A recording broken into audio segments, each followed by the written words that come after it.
이름이라는 제목으로 스타트를 해보겠습니다.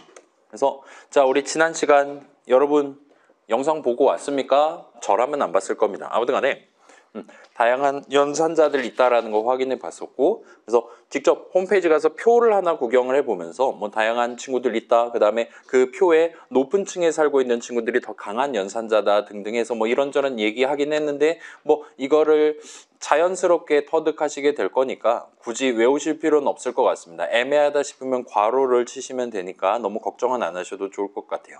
아무튼 그렇고, 자, 그 다음에 중요한 건 요거였어요. 제목 자체였습니다. 함수 정의와 함수 출식 얘기를 했는데, 일단 이 둘은 적는 시점 내지는 적는 목표가 서로 달라요. 일단 함수 정의는 문장의 일종이고 함수 출식은 수식의 일종입니다. 완전히 다른 친구들이에요. 그래서 적는 시점 목표가 다르다라고 했고, 조금 더 생각한다면 이 둘을 서로 다른 두 프로그래머가 각각 시간차를 두고 적는다라고 상상을 해볼 수가 있어요. 예를 들어 두 수를 더한 결과를 리턴하는 어떤 함수 add가 있다라고 상상을 해본다면, 그 add에 대한 함수 정의를 미리 적어두는 프로그래머의 목표는 덧셈이란 무엇이냐, 어떻게 하는 거냐를 미리 적절한 문장들, 수식들 적어가면서 정해두는 게 본인의 목표라고 보시면 좋을 것 같습니다. 그래서 실제로 3이랑 5랑 더할 거냐, 아니면 학이랑 교랑 더할 거냐 등등은 이 함수 정의를 적는 프로그래머는 직접 정하지 않아요. 나중에 실제로 무슨 데이터를 가지고 이 내용물을 실행할 거냐는 정하지 않습니다. 그 다음에 프로그램을 실행하는 도중에 언제 덧셈을 수행할 거냐 역시나 정하지 않아요. 예를 들면 뭐 레벨이 올라갔다 할 때 현재 체력에다가 플러스 3에서 다시 담는다와 같은 그런 상황에서 애들을 호출할 예정이다. 그러니까 덧셈을 해야 된다라면 그 적절한 자리에 요 add 내용물을 실행하기 위한 적절한 함수 출식을 적는 건 내 알 바 아닙니다. 그 사람이 알아서 적절한 자리에 적을 거라는 거예요. 그 다음에 요 덧셈의 결과 3이랑 5랑 더하는지도 모르겠고, 아무튼 그 덧셈 결과를 나중에 뭐 어떤 이름에 담는다라든가 바로 프린트를 한다든가 등등 어떤 용도로 써먹을 거냐 역시나 나는 정하지 않습니다. 함수 정하는 프로그래머는 단순히 그 덧셈 결과 값이 어떤 식으로 계산돼야 되냐, 어떻게 해당하는 부분만 미리 적절하게 정해놓고 미리 리턴문 적어놓고 자러 가면 되는 거예요. 그러면 그 사람이 그렇게 완성해 놨다라고 쳤을 때 이제 나중에 함수 add에 대한 함수 출식을 적게 될 프로그래머는 자신의 목표상 덧셈을 해야 되는 시점에 계산되도록 함수 출식을 자신의 코드 적절한 자리에다 적어두게 될 거예요. 이때 그 더할 두 값이 이번엔 3이랑 5랑 더해야 돼. 이번에는 현재 체력이랑 5랑 더해서 다시 현재 체력에 담아야 되는 거야와 같이 더할 두 값이 각각 계산 결과 값으로 나올 만한 적절한 수식, 예를 들면 리터럴이라든가, 예를 들면 사용자 입력이라든가, 예를 들면 주사에 굴린 결과라든가 등등 이 튀어나올 만한 수식을 적을 수가 있어야 됩니다.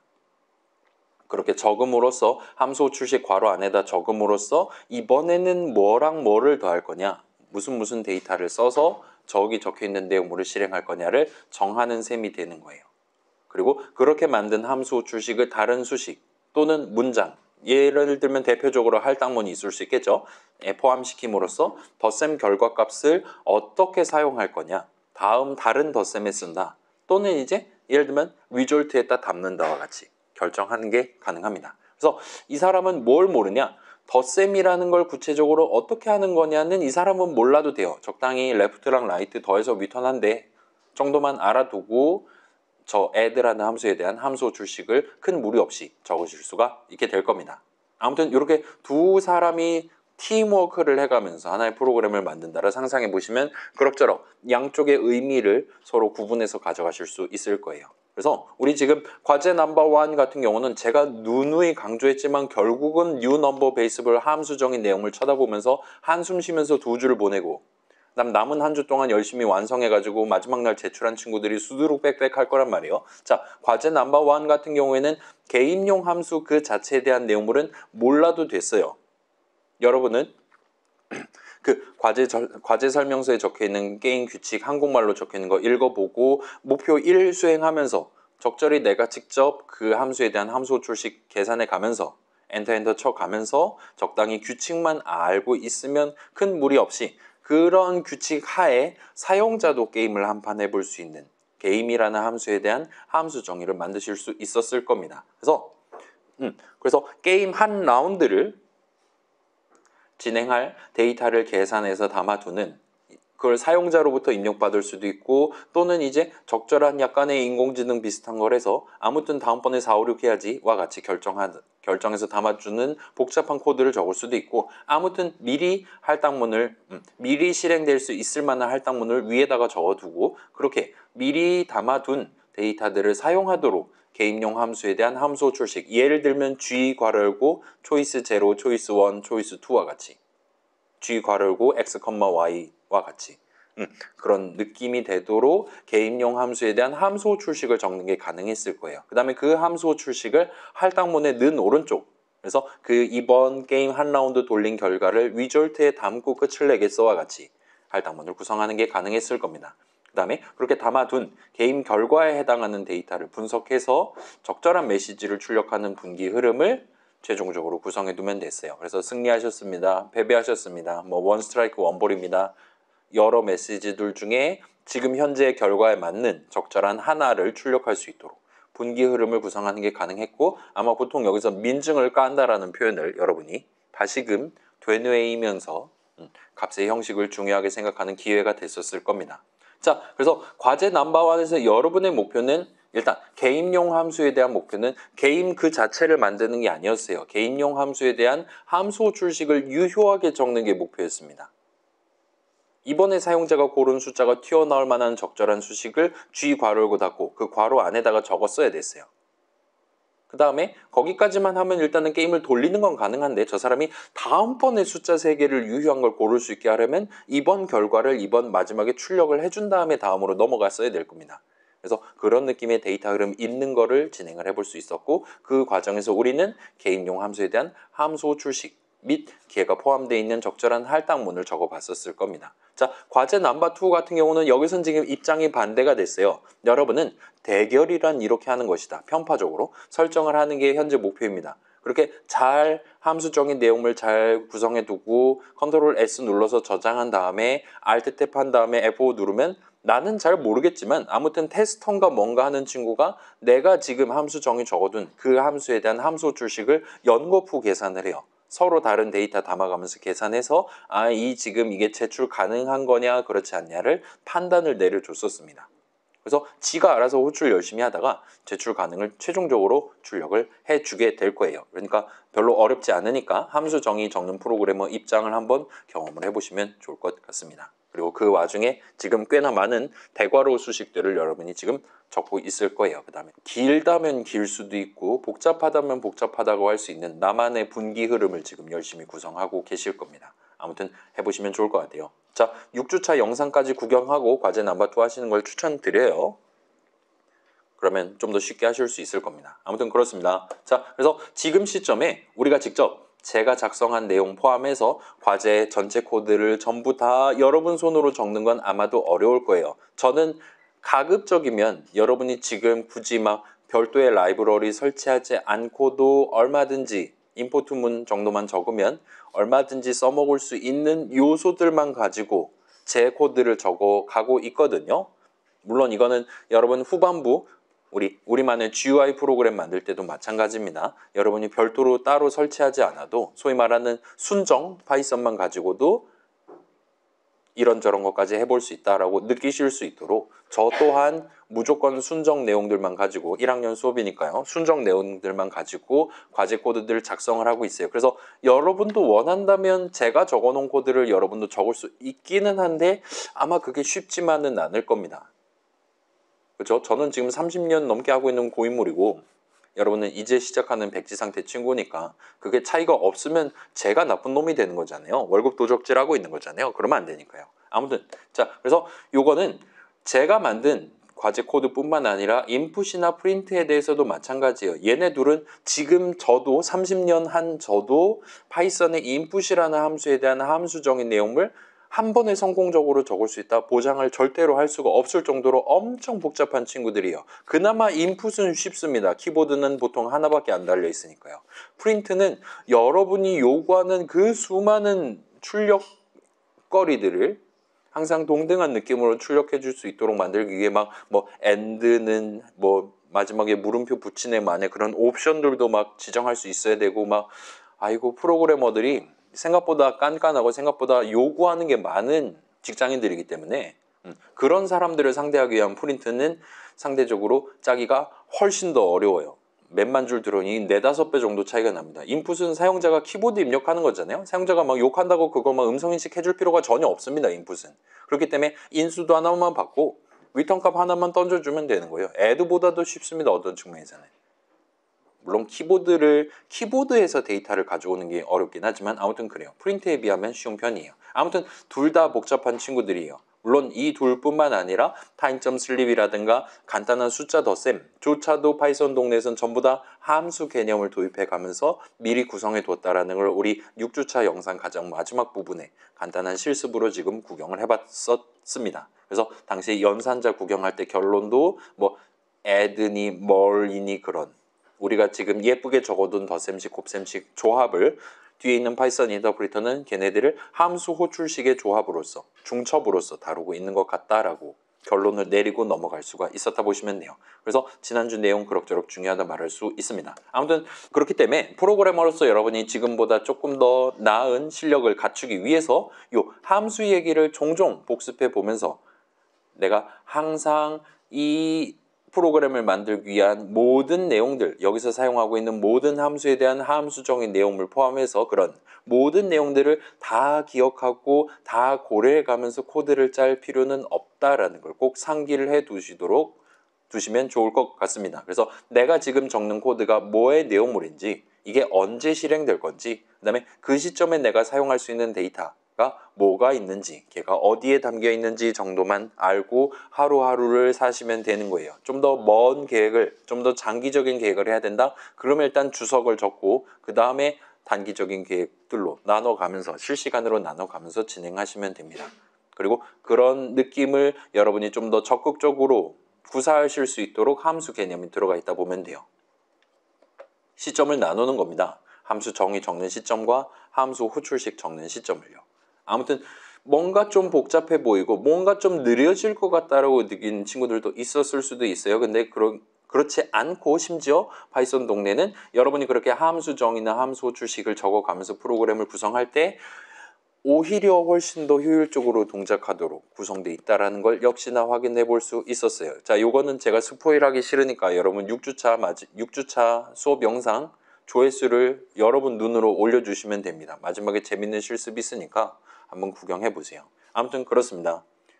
자, 그래서 지난 시간 내용은 이 정도예요. 이번 시간에는 오늘 내용 이름 친구를 이제 살펴보기 시작할 거예요. 그래서 3주차 시절부터 꾸준히 사용해왔던 이 이름에 대한 얘기를 2주에 걸쳐서 풀어볼 것 같습니다. 그래서 요거를 1.5주 정도 하고 역시나 매우 중요한 실행과 관련한 얘기를 아마 8주차 후반부에 살짝 하고 끝을 낼 것 같아요. 거기까지 하면 이제 중간고사 시험 범위가 될 것 같습니다. 그래서 일단 오늘은 살짝 여유가 있고 다음 주도 살짝 여유가 있을 것 같긴 해요. 지금 일단 오늘을 한번 달려보도록 합시다. 그래서 이름 얘기는 2주에 걸쳐서 할 것 같아요. 그래서 이걸 바탕으로 우리가 데이터를 다루기 위한 우리 시야를 조금만 더 넓혀보는 게 일단 목표입니다. 그래서 오늘 본론 내용 마무리한 다음에 여유 시간 동안 짧은 실습을 저랑 같이 해보려고 하고 있어요.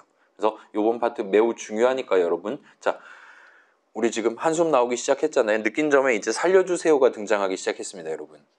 그래서 좀 힘들어하는 친구들이 많은 것 같긴 하지만 오늘 등장했던 내용, 그 다음에 다음 주까지 등장하는 내용을 온건히 여러분이 구경해보고 넘어가시는 게 아마도 이후에 수업들이라 다른 과목들이라든가 등등을 공부하는 게 훨씬 더 편하시지 않을까 싶어요. 그래서 얘네들은 뭔가 수학적으로 복잡하기보다는 그냥 좀 나쁘게 말하면 프로그래밍 동네 이렇게 구성되어 있으니까 네가 프로그래머라면 얘네들은 지켜가면서 써야 된다?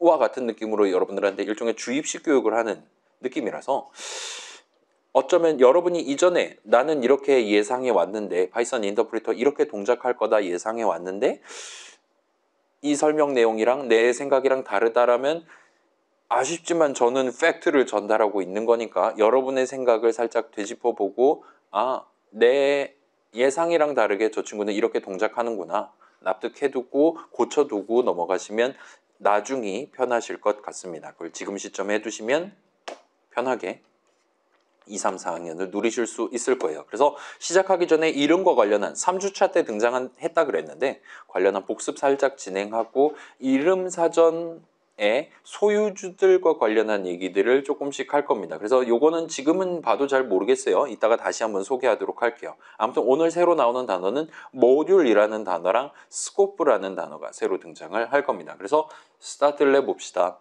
그래서 일단 이름 복습이에요. 자, 이름 얘기는 아마도 우리 변수를 다룰 때 처음 나왔던 것 같아요. 그때 봤던 슬라이드 다시 가져와 보면 지금 우리가 이런 느낌으로 그 노래가사 출력 프로그램 2주차 때 해봤고 그걸 들고 와서 이제 데이터 부분 지도를 채우기 위해 변수랑 값을 적어놓고 그거에 대한 설명을 하는 슬라이드였습니다. 그래서 여기서 우리는 템포를 변수 이름으로서 도입해서 사용했어요. 이때는 이름이 굵은 글씨가 아니긴 했습니다. 아무튼 여기서 이제 처음 등장을 했었어요. 그래서 쟤는 쟤랬고 3주차 수업 시간인데 저 당시에는 뭐 다들 그렇게 어렵지 않게 넘어갈 수 있었을 거예요. 처음에 2배속하고 스타트하면 당연히 2배속으로 노래가사 출력하는 게 맞는 거지 하면서 납득을 할 수 있었을 겁니다. 나중에 뭐 나이차, 뭐 your age, my age 뭐 여러분도 원한다면 그렇게 이름 적어가면서 프로그래밍 할 수 있었을 거예요. 아무튼 그렇고 자 얼마 뒤에 이제 5주차쯤에 이름이 굵은 글씨가 되면서 이름 사전 얘기가 갑자기 튀어나왔어요. 그래서 그때 우리 강사의 시연을 구경해 본 적 있죠. 막 메모리 까고 막 제가 좋아하는 실습했었잖아요. 그때 코로나로 아파 뒤질 것 같았지만 아무튼 저는 재밌었습니다. 그 다음을 쉬긴 했지만요. 아무튼 그때 적어놨던 요약 슬라이드를 다시 한번 들고 와 봤어요. 자, 그래요. 이름입니다. 일단 파이썬 동네에서 name이라고 불러요. 요 id 값은 프로그래머가 직접 다루기 매우 번잡하기 때문에 대부분 동네에서는 이름 개념을 지원을 합니다. 여러분이 id 값 대신에 이름을 사용해서 적절한 수식, 메모리 위 적절한 자리에 있는 값을 원하는 대로 골라 쓸 수 있을 만한 수식을 적을 수 있도록 그렇게 지원하고 있다라고 얘기를 했어요. 그래서 아이고 나중에 다시 구경해 볼게요. 그 나중에 오늘로 지금 다가왔다 보시면 되는 겁니다. 그래요. 그 다음에 이름 사전 얘기도 나왔죠. 딕트 형식이고 그래서 이름 사전 실제 사전이 한 권 꽂혀 있다 생각합시다라 얘기했잖아요. 그렇게 얘기했었고 dir, vars 등등을 통해서 여러분이 지금 사전에 적혀있는 이름 목록 그 다음에 사전 그 자체를 가져오거나 하는 게 가능하다라는 소개를 했었습니다. 여기 지금 별표는 안 찍혀 있는데 아마도 저 지금 느낀 점을 토대로 귀납적으로 추론해 봤을 때 여러분이 아마도 정신줄을 놓게 된 것도 대충 5주차 정도 시점이었던 것 같아요. 그래서 당시에 나왔던 내용은 전부 다 사실이기는 합니다. 팩트기는 해요. 우리 하얀 창 뒤에 있는 파이썬 인터프리터는 저 모든 걸 다 고려해 가면서 우리의 문장들, 수식들을 다뤄주고 있습니다. 그렇긴 한데 걔가 진짜로 잘 해주고 있으니까 걔는 항상 잘 해주고 있으니까 여러분이 일반적으로 파이썬 프로그램 만들 때는 보통은 저 정도로 깊이 생각하지 않으셔도 목표를 달성할 수 있을지도 몰라요. 과제 넘버 2 얼마든지 성공적으로 하실 수 있을지도 모릅니다. 아무튼 너무 걱정은 안 하셔도 좋을 것 같아요. 자, 지금 와서 생각해 보면 우리가 문장을 적을 때 어떨 때는 모르는 이름에 대해서 네임 에러가 뜨고 어떨 때는 전혀 그렇지 않았다라는 걸 여러분 생각해 보실 수 있을 거예요. 예를 들어 할당문 생각해 봅시다. 자, 이거는 저만 보여드릴게요. 인터랙티브 잠깐만, 이걸 안 하고 있었어. 이거는 천상 지금 여러분 보던 프로젝터 화면은 지금 하나도 녹화가 안 됐거든요. 제가 노트북을 잡아뜨려서 노트북이 지 맘대로 재부팅을 했어요. 지금 원래 컴퓨터 동네는 뭔가 이상하다 싶으면 자결하고 새 인생 사는 거를 기본으로 보통 집어넣어 주는데 정상 동작한 겁니다. 그래서 저는 지금 약간 기스가 난 거가 좀 마음에 안 들긴 하는데 어쩌겠습니까? 제 탓 해야죠. 아무튼 자 무슨 얘기냐면 우리가 맨 땅에 그냥 넘버하고 엔터 치면 대놓고 네임 에러 모르는 이름입니다 라고 얘기해주고 있는데 어떤 문장을 적을 때는 모르는 이름이라고 얘기했어요. 지금도 모릅니다. 아직까지는 엔터키 치기 전이니까요. 모르는 이름을 적고 문장을 구성했음에도 여기서는 네임 에러가 뜨지 않는 걸 볼 수 있어요. 물론 예를 들면 그래요. 넘버는 3 이런 상황에선 그러니까 할당문 안에다가 모르는 이름을 적는다고 항상 인정받는 건 아니기는 해요. 여기 같은 경우는 모르는 이름 3를 는 오른쪽에 적어놨기 때문에 여기는 또 털리고 있는 걸 볼 수 있습니다. 등등등과 같은 얘기를 지금 한번 해보고 싶은 거예요. 그래서 자 수업 자료 중간중간에 나왔던 실행 도중에 이름 사전에 이름을 등재하는 문장들을 나열해서 여러분들한테 제시를 한다면 일단 두 가지를 들 수 있어요. 하나는 방금 봤던 할당문이고 하나는 함수정의입니다. 함수정의 우리 이전에 구경해 본 적 있죠? 예를 들어 인사라는 이름의 함수에 대한 함수정의를 실행하면 이름 사전에 인사라는 이름이 등재됩니다. 그 다음에 거기에는 메모리 위 인사 내용물 어딨냐? 아이디 값이 이름 사전에 등재가 될 거예요. 이름 사전 인사 오른쪽에 적혀 있게 될 거예요. 이렇게 두 가지를 일단 직접적으로 소개를 했고 추가로 본다면 for문이랑 import문 역시나 이름 사전에 이름을 등재할 수 있는 문장들입니다. for문 같은 경우는 첫 줄에 for랑 in 사이에 적는 이름, 우리 예시에선 C라는 이름이 있었어요. 그런 이름들이 반복 실행 과정에서 등재될 수가 있어요. import문 같은 경우는 우리 타임점 슬립 할 수 있었잖아요. 네임 에러 띄우지 않고 할 수 있었잖아요. 그 말은 import time enter, 그 import문을 실행하는 동안 새로운 이름 타임을 이름 사전에 등재를 해줬다라는 얘기가 됩니다. 우린 별 부담 없이 썼는데 실제로 타임에 그게 들어가 있었다라 보시면 좋을 것 같아요. 그래서 이거는 시간 절약을 위해 저랑 같이 구경해 봅시다. 저만 칠게요. 여러분 치고 싶으면 복붙을 해서 치시면 됩니다. 제가 지난주에 확인해 본 결과 여러분이 복붙을 오지게 지지리도 안 쓰고 있다는 걸 제가 발견을 했어요. 복사 붙여넣기를 쓰셔야 여러분 졸업을 하실 수 있습니다. 그 정도로 중요하니까 꼭 복사 붙여넣기 잘 써주시는 걸 추천드려요. 아무튼 자 이거 한번 저장해보고 실행해볼게요. 그래서 지금 보시면 처음에 딱 F5 누르자마자 지금 너 알고 있는 이름 뭐니? 물어본 셈입니다. 그래서 얘는 결과가 지금 이렇게 나왔어요. 여긴 아직까지는 모르는 이름 투성입니다. 그러다가 할당문 넘버는 3을 실행하고 그 다음에 동등한 문장을 실행했더니 넘버라는 이름을 추가로 알고 있는 게 지금 드러나 있는 것 같아요. 그 다음에 넘버는 5 한 다음에 다시 한번 이름 목록 봤더니 넘버가 2번 적혀 있는 게 아니라 그냥 한 번만 아까 전이랑 동등하게 한 번만 튀어나오는 걸 볼 수 있습니다. 그래서 이 정도 구경해 볼 수 있을 것 같고 그래서 자 우리가 저 첫 번째 문장 실행하는 시점에는 이름 사전에는 우리가 정하지 않은 오묘한 이름들만 들어있어요. 그러다가 할당문 실행한 직후에 다시 한번 동일한 문장을 실행했을 때는 이름 넘버가 잘 등재되어 있는 걸 확인할 수가 있었습니다. 그 다음에 이 할당문은 지금 구체적으로 얘기한다면 이름 사전에 새로운 이름 넘버를 등재하고 그 옆에 인트 형식 값 3이 담겨 있는 메모리 위 그 다세대 주택 구경해 본 적 있죠? 그 칸에 대한 아이디 값을 적게 됩니다. 매번 이렇게 표현하기에는 너무 번잡하니까 오늘은 그냥 넘버에 3을 담는다 등등과 같이 표현하도록 하겠습니다. 제가 설명할 때 뭔가 칸이라는 단어를 중시해 가면서 설명할 때는 그때는 이제 아이디 값이니 메모리니 하는 걸 떠올려 가면서 여러분이 봐주시면 좋을 것 같아요. 그렇지 않을 때는 그냥 조금 추상적인 느낌으로 알아서 파이썬 인터프리터가 다 해주겠지.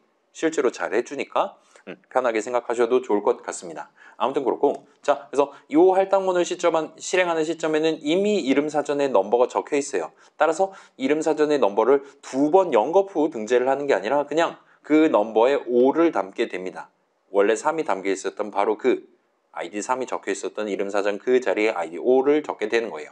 그래서 이렇게 해도 되는 아니 지금 우리가 할당문을 2번 적은 게 이름 사전에 이름을 2번 등재하고 싶어서 적은 게 아니냐라고 생각을 할 수도 있을 것 같아요. 근데 파이썬 인터프리터는 그렇게 하지 않는다는 겁니다. 지금 는 3을 하고 는 5를 할 때 결과적으로는 3 담았던 자리에 5를 담는 거란 말이에요. 덮어쓰기를 하는 겁니다. 이렇게 해도 되는 파이썬 동네에서 프로그래밍 동네에서 이런 식으로 동작하도록 설계해 놓은 가장 큰 이유는 이름은 언제나 프로그래머인 우리가 직접 적기 때문이에요. 우리가 메모리 위에 이름 사전에 3도 담겨 있고 5도 담겨 있으면 좋겠네 라고 생각하고 있었다면 그때는 우리가 예를 들면 넘버 N0 아니 N1, N2와 같은 느낌으로 서로 다른 이름으로 할당문을 구성해 놨을 수 있어요. 그렇게 한다면 우리 목표 달성할 수 있는 겁니다. 아니면 2칸짜리 리스트를 만들든가요.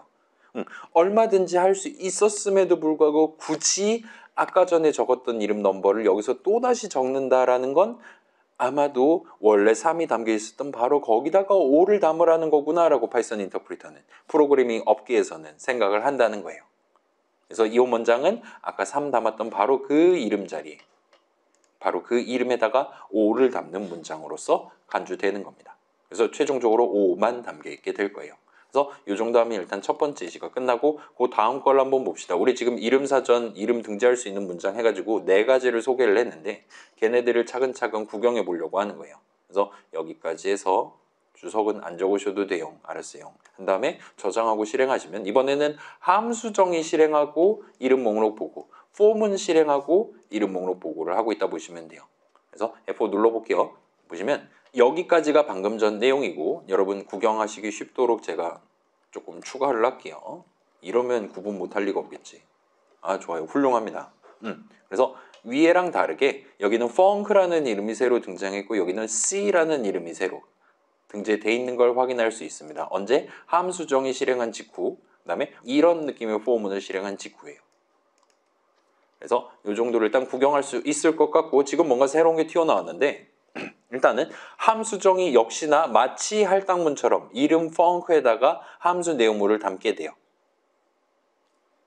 그리고 패스라고 지금 네 글자 적고 엔터를 쳤는데 얘를 패스문이라고 부릅니다. 패스문도 어엿한 파이썬 문장인데 얘는 패스문을 실행한다라는 건 아무 일도 하지 않는다라는 걸 의미해요. 파이썬 인터프리터는 패스문을 실행하는 동안 그 어떤 작업도 의미 있는 작업도 하지 않습니다. 한숨만 쉬고 그냥 넘어가요.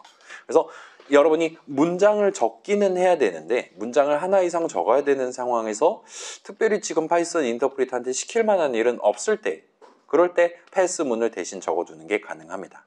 그러면 보고 아 지금 펑크 내용물 실질적으로 할 일이 없나 보구나 라고 파이썬 인터프리터도 파악을 해준다는 거예요. 그러하고 자 비슷한 느낌으로 요 폼은 역시나 실행하는 도중에 할당문 C는 H 한 글자 엔터의 실행과 유사한 작업을 하게 됩니다. H 담고 N, H 담고 E 담고 L 담고 L 담고 O 담고까지 하게 된다는 거예요. 아무튼 그 시점에 그러니까 할당문 C는 H 엔터의 실행과 유사한 작업을 하는 시점에 이름 사전에 새로운 이름 C를 등재하게 됩니다. 자 여기서 퀴즈 하나 내볼까요? 여러분 지금 코드 이렇게 짜놨잖아요. 지금 이 프로그램 실행이 끝났잖아요. 여기서 만약에 C하고 엔터를 치면 과연 무슨 결과가 나올까요? 엔터 치면 무려 5가 나오는 걸 볼 수 있어요. 알파벳 소문자 5가 나옵니다. 왜 5가 지금 담겨 있다라고 우리한테 얘기하고 있냐? 당연하죠. 가장 마지막에 담은 게 J니까요. 처음엔 H 담았어요. 그 다음에 E 담고 등등 했는데 5까지 담고 자 매번 담을 때마다 얘는 패스하는 겁니다. 아, 안 해요. 안 해요. 안 한다고요. 5번 아무것도 안 하고 그 다음에 포문의 실행이 끝나요. C에 5가 담겨 있는 채로요. 마지막에 담은 게 유효한 채로요.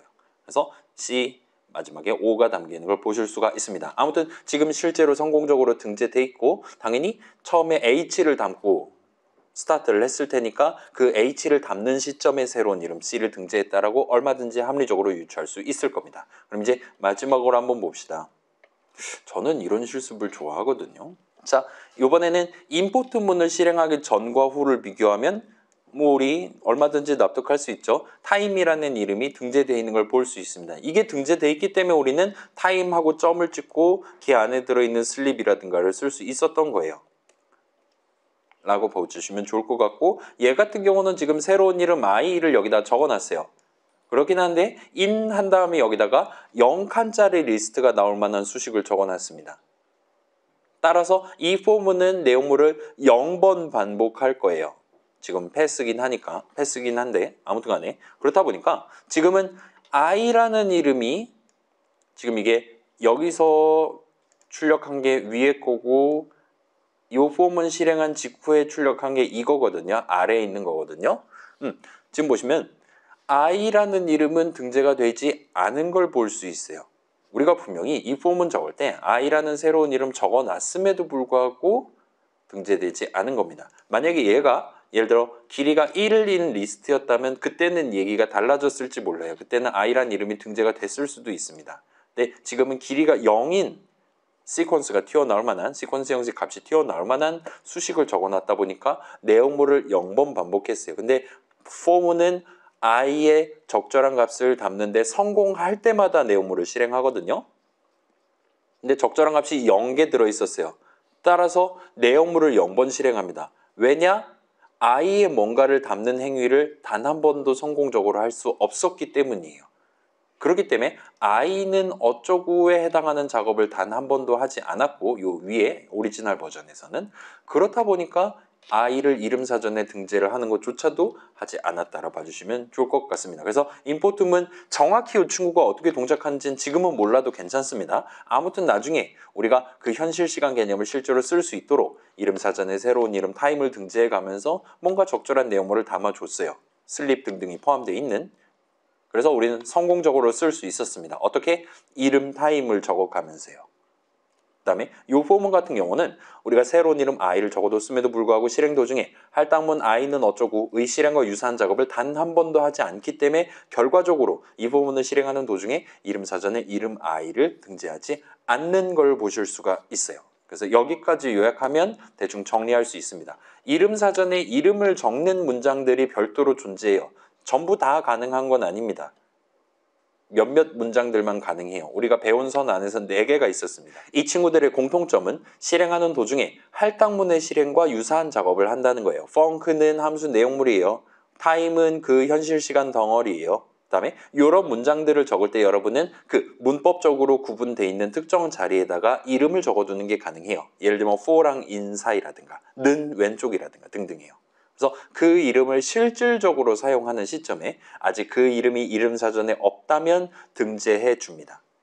그래서 무조건 이름 적어놨다고 무조건 등재해 주는 건 아닐 수도 있다는 거예요. 그 예시 마지막 포문 실행의 경우처럼 적어놨지만 실제로 뭔가 값을 담는다든가 아무튼 그 이름을 사용하진 않은 경우에는 이름 사전에 등재하지 않습니다. 그럴 필요가 없으니까요.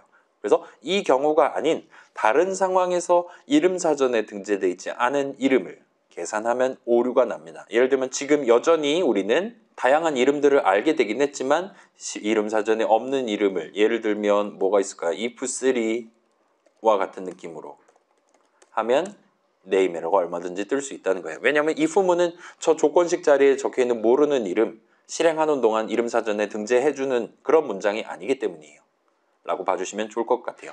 아무튼 if문은 while문 등등이 이런 케이스에 속하고 그렇다 보니까 이 친구들은 이름 사전에 대한 일종의 읽기 권한만 가지고 있다고 여기셔도 크게 지장 없을 것 같습니다. 물론 이제 할당문이라 하더라도 할당문은 오른쪽 자리에다가 모르는 이름 적는다든가 또는 포문 첫 줄 in이랑 콜론 사이에 이상한 이름 적는다든가 하면 얼마든지 네임 에러를 낼 수도 있습니다. 그래서 뭔가 요약이 길잖아요. 요약을 더 요약하면 권한이 있는 몇몇 문장을 제외하면 권한이 있는 몇몇 문장들을 제외하면 이름 사전 내용은 변경할 수 없도록 돼 있어요.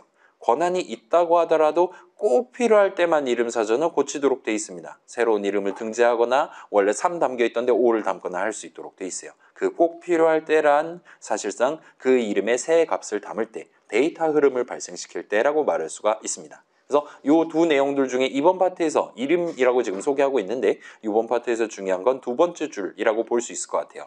내가 지금 이름 적어가면서 열심히 문장 적어놨는데 어쩔 때는 이름 사전에 등재할 수 있고 어쩔 때는 등재하지 않을 수도 있다는 겁니다. 그 다음에 엄청나게 많은 문장들이 있는데 그 문장들에서 다양한 이름들 동일한 이름일 수도 있고 다른 이름일 수도 있고 한데 아무튼 어떤 이름이 어떤 문장 실행하는 동안에 이름 사전에 등재될 거냐 그 다음에 그러면서 여기에 담겨있는 값이 나중에 언제 사용될 거냐 등등을 여러분이 얼마든지 추론하실 수 있어야 성공적으로 데이터 흐름을 잇는다든가 같은 작업을 수행하실 수가 있게 됩니다. 목표를 달성할 수 있게 돼요. 그러기 위해서 우리가 이 이름과 관련한 얘기를 조금 중요하게 살펴볼 필요가 있다는 겁니다. 자, 여기까지 하면 놀랍게도 여기까지는 복습입니다, 여러분.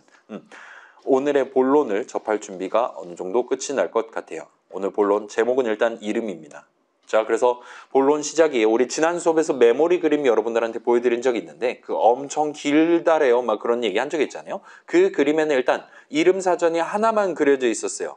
여기 진짜 책 한 권 꽂혀 있다 생각합시다. 한 권이 있다라고 소개를 했습니다. 근데 사실은 새빨간 거짓말이에요. 우리가 만드는 파이썬 프로그램들은 실행 도중에 절대로 이름 사전을 하나만 사용하지 않습니다. 왜? 라고 질문할 수 있겠죠. 그럼 뭐냐? 몇 개 만들어 뒀다가 망가지면 뭐 스페어 이름 사전 같은 느낌으로 새 거로 바꿔 쓰는 거냐라는 질문을 할 수 있을 거예요. 사람이라면 그럴 수 있죠. 저도 지금 이 노트북 망가지면 저는 스페어가 없기 때문에 다시 한번 230만 원을 내서 다시 한번 택배를 받아야지 다음 주 수업을 진행할 수 있는 상황이라 지금 마음이 좀 많이 아프기는 한데 아무튼 별일 없었으면 좋겠습니다. AS 받을 수 있을 것 같아요. 아무튼 몇 개 만들어 뒀다가 망가지면 새 거로 바꿔 쓰는 거냐라고 질문할 수 있습니다.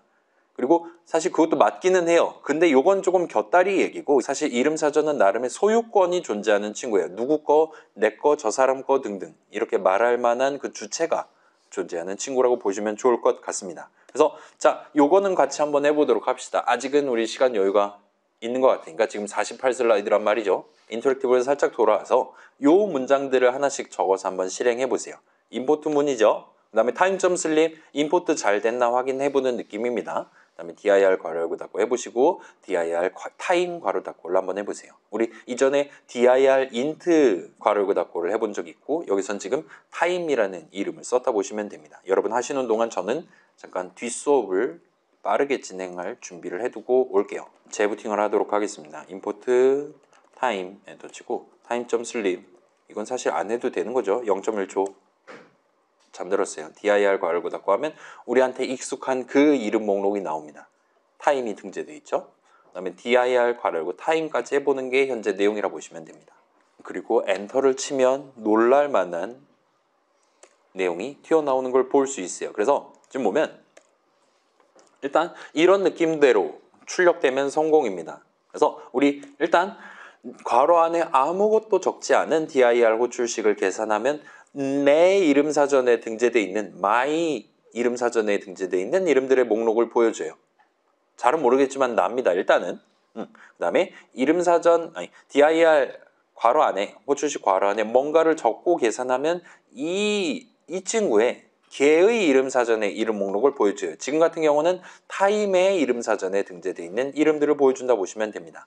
우리 인트의 이름 사전 털어본 적 있고 지금은 타임의 이름 사전을 털고 있다 보시면 돼요. 그리고 얘네 지금 가나다 순으로 우리한테 보여주고 있고 그렇다 보니까 여러분 슬립이라는 이름을 찾을 수가 있을 겁니다. 타임의 이름 사전엔 이름 슬립이 등재되어 있었어요. 그리고 우리가 이전에 사용해 본 함수 time.슬립 이에 대한 함수 호출식을 적는다라는 건 이렇게 두 각각의 이름 사전에 적혀 있는 두 이름의 조합을 통해서 함수 호출식을 적어가면서 쓴 셈이 됩니다. 내 이름 사전에 있는 타임이랑 그 이름 타임에 담겨 있는 걔의 이름 사전에 있는 슬립을 연속적으로 연거푸 적어가면서 그런 셈이 되는 거예요. 달리 말하면 여기 적혀 있는 요 점 또한 어엿한 연산자입니다. 심지어 등급도 꽤 높은 연산자예요. 그리고 좌항 거 이름 사전에 있는 우항 이름을 특정하기 위한 그런 느낌의 연산자라고 말할 수가 있습니다. 점 연산자예요. 그래서 자, 점 얘기를 살짝 해볼게요. 여러분이 소유주 이름, 그러니까 이름 사전의 소유주죠. 소유주 이름에다 점 찍고 걔의 이름 사전에 등재돼 있을 이름을 점 연산자를 가운데 섞어서 점 수식과 같은 느낌으로 적는 게 가능합니다. 마치 어디 사는 누구, 타임 동네에 있는 슬립, 랜덤 동네에 있는 랜드인트와 같이 여러분이 적었다라고 느낀다면 정확하게 표현한 셈이 돼요. 이렇게 적으면 그 우항에 적은 이름 슬립이라든가 랜드인트라든가 등등을 내 이름 사전에서 찾지 않고 좌항의 이름 사전에서 찾게 됩니다. 그래서 타임 이름 사전 털어서 그 안에 있는 슬립을 보거나 할 수 있어요. 다른 누군가 임포트 해왔다면 걔의 이름 사전 털어서 뭔가 볼 수 있어요. 등등등이요. 그래서 우리 수업에서는 이렇게 적어둔 점 수식을 full name이라고 부르려고 하고 있어요. 그냥 슬립이 아니라 어디 사는 슬립과 같은 느낌으로. 그 막 서양 동네에서는 성이라든가 지을 때 그렇게 짓잖아요. 뭐 일본 사람들도 그렇고 그래요. 그런 수식을 full name이라고 부르려고 하고 있습니다. 그래서 엄밀히 말하면 지금 여기는 이름을 적을 수 있다라고 했는데 좌항 자리에는 계산하면 소유주가 나올 만한 수식을 적는 거긴 합니다. 수식 타임을 적으면 걔를 계산하면 아무튼 본인 이름 사전에 슬립이 등재되어 있는 그 뭔가가 튀어나온 거예요. 라고 봐주시면 좋을 것 같아요. 그래서 주목할 점은 여전히 좌항 이름, 예를 들면 타임은 내 이름 사전에 적혀 있어야 한다는 거예요. 방금 예시에선 타임이 그랬습니다. 일단 이름 사전 이름 목록 까봤더니 아까 전에 임포트 문을 실행했었기 때문에 타임이 성공적으로 등재돼 있고 그렇다 보니까 우리는 타임이라는 이름을 수식으로서 점 수식의 좌항 자리에 유효하게 적을 수 있었어요. 그 다음에 걔 이름 사전을 터는 게 가능했었습니다. 이런 식으로 자 임포트 문을 실행함으로써 이름 타임에다 담아뒀었던 자기만의 이름 사전을 소유하며 이걸 통해서 여러 값들을 담아둘 수 있는 그런 값의 형식을 파이썬 동네에선 모듈이라고 부릅니다. 모듈은 영어로 모듈이라고 해요. 타임 모듈, 랜덤 모듈이라고 우리가 지칭할 수 있다는 거예요. 그다음에 얘는 일단은 정식 명칭이 맞습니다. 여러분 지금 타임 할 수 있잖아요.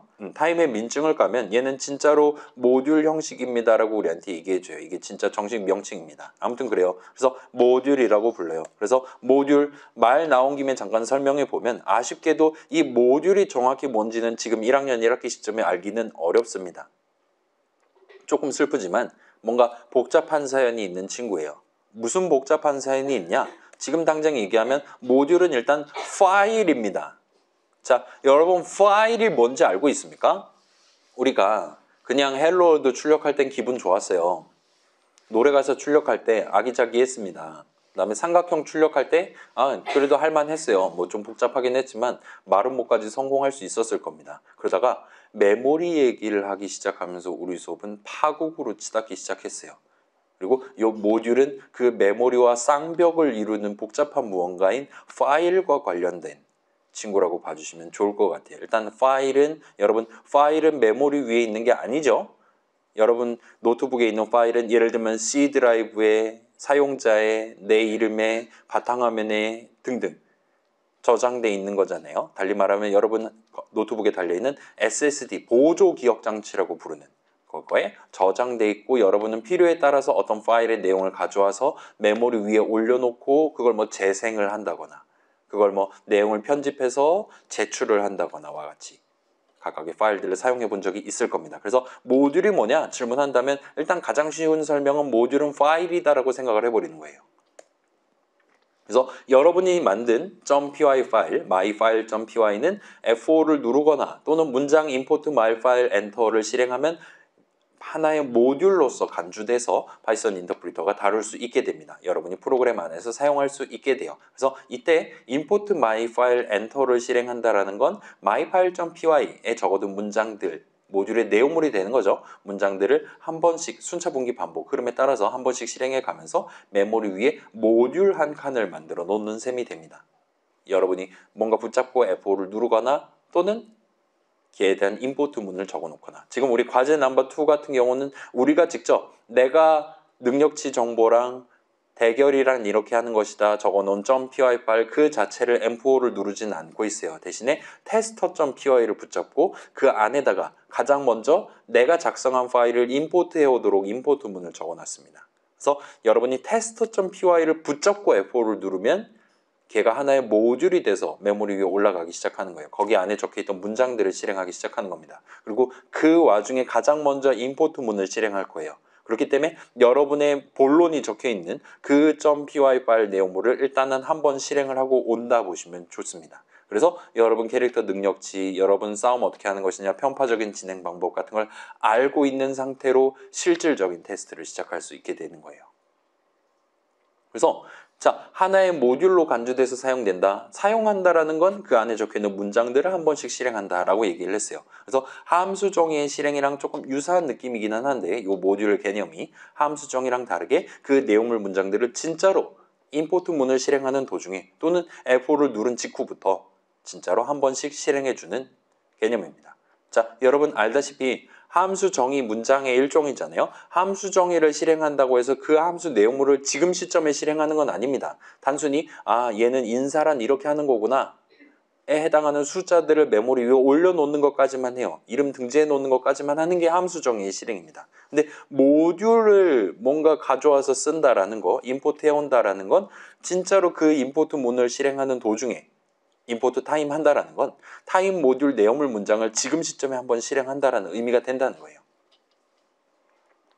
그래서 자, 우리 지난 수업에서 등장했던 랜덤 모듈 내용물은 random.py에 있습니다. 요거 여러분 구경해 보실 수 있어요. 지금 여러분 파이썬 설치할 때 이건 저만 할게요. 저만 재밌는 실습이니까요. 그래서 파이썬 버전 이렇게 튀어나오잖아요. 여기서 lib 뭐 무슨 뜻입니까? 갈비뼈란 뜻입니까? 이거 그거잖아요. 라이브러리의 줄임말이 되겠죠? 여기서 검색창을 때려서 random 하시면 random.py가 실제로 지금 동봉돼 있습니다. 파이썬 인터프리터 설치할 때 저 .py 파일 또 지금 동봉을 시켜놨어요. 걔를 까면 이런 식으로 영어로 설명을 지금 붙여놨습니다. 아이고 이게 뭡니까? 트라이 시도해보래요. 올 이게 전부래요. 아무튼 뭔가 복잡한 게 적혀 있고 우리가 임포트 랜덤을 한다는 건 여기 적혀 있는 내용물을 시작부터 끝까지 한 번씩 실행한다라는 의미가 돼요. 어딘가에는 rand, int 괄호 열고 닫고에 대한 함수 정의가 적혀 있을 거라는 겁니다. 그래서 rand int를 한다라는 건 숫자 2개를 받는 거고요. 그 다음에 rand range로 호출하는 거예요. 뭔가 복잡하긴 한데 뭐 아무튼 여기 적혀 있는 이 친구를 우리가 지금 쓰고 있다라고 봐주시면 좋을 것 같아요. 그래서 random.randint는 저런 느낌의 친구인 것 같습니다. 그래서 랜덤 같이 주사위 굴리기와 같이 상대적으로 가벼운 목표를 달성하기 위한 모듈은 이런 식으로 별도의 .py 파일에 구성되어 있어요. 그리고 타임 모듈 같은 경우는 조금 특이합니다. 이 친구는 현실 시간과 관련된 거는 파이썬의 일종의 핵심 요소에 해당하는 친구이기 때문에 얘는 약간 특이한 곳에 조금 쉽게 말하면 파이썬 인터프리터에 그냥 내장돼 있다라고 여러분이 보셔도 좋을 것 같아요. time.py라는 거 검색해도 나오지 않습니다. 조금 더 쉽게 말하면 저 타임 모듈은 파이썬으로 짜지 않았다라고 여러분 생각해 주셔도 좋아요. 아무튼 우리가 지금 보기 힘든 곳에 숨어 있지만 아무튼 타임도 모듈이라고 말할 수 있어요. 그래서 적절한 뭔가를 실행해서 우리가 현실 시간과 관련한 기능들을 쓸 수 있도록 이름사전 자기 거 몰래 마련해둔 어엿한 하나의 모듈입니다. 랜덤도 마찬가지고요. 등등등이에요. 아무튼 파이썬 프로그램은 여러 모듈들의 조합으로 구성됩니다. 우리가 처음 만들었던 2주차 최종 목표로 만들었던 노래가사 출력 프로그램도 우리가 직접 작성한 .py 파일 모듈 하나랑 내 모듈 하나랑 타임 모듈 하나 이렇게 두 가지를 조합해서 만들었다라고 말할 수가 있게 되는 거예요. 아무튼 요 모듈이랑 파일에 대한 좀 더 자세한 내용은 기회가 된다면 나중에 다시 한번 확인을 해보도록 하겠습니다. 아무튼 그래요. 자, 요쯤 오면 이제 질문을 해볼 수가 있을 거예요. 자, 우리 print라는 이름, print라는 이름, 헬로월드 출력할 때부터 유서 깊게 써오던 이름인데 그러면 이 친구는 어느 모듈의 이름 사전에 있는 거냐라고 질문을 할 수 있습니다. 일단 확실한 건 내 이름 사전에는 지금 print라는 이름이 등재되어 있지 않아요. 그럼에도 불구하고 우리는 print라는 이름을 지금 현재 유효하게 쓸 수 있는 상태입니다. name이라고 뜨지 않아요. 사실 dir도 마찬가지고 등등등입니다.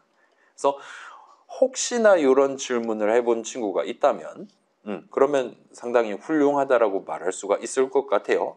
자, 그래서 살짝 보면 자, 요 코드, 예시 코드를 살짝 봅시다. 지금 보면 우리의 아이들은 우리가 작성한 파이썬 코드를 형형색색으로 칠해가면서 우리 눈에 보여주고 있어요.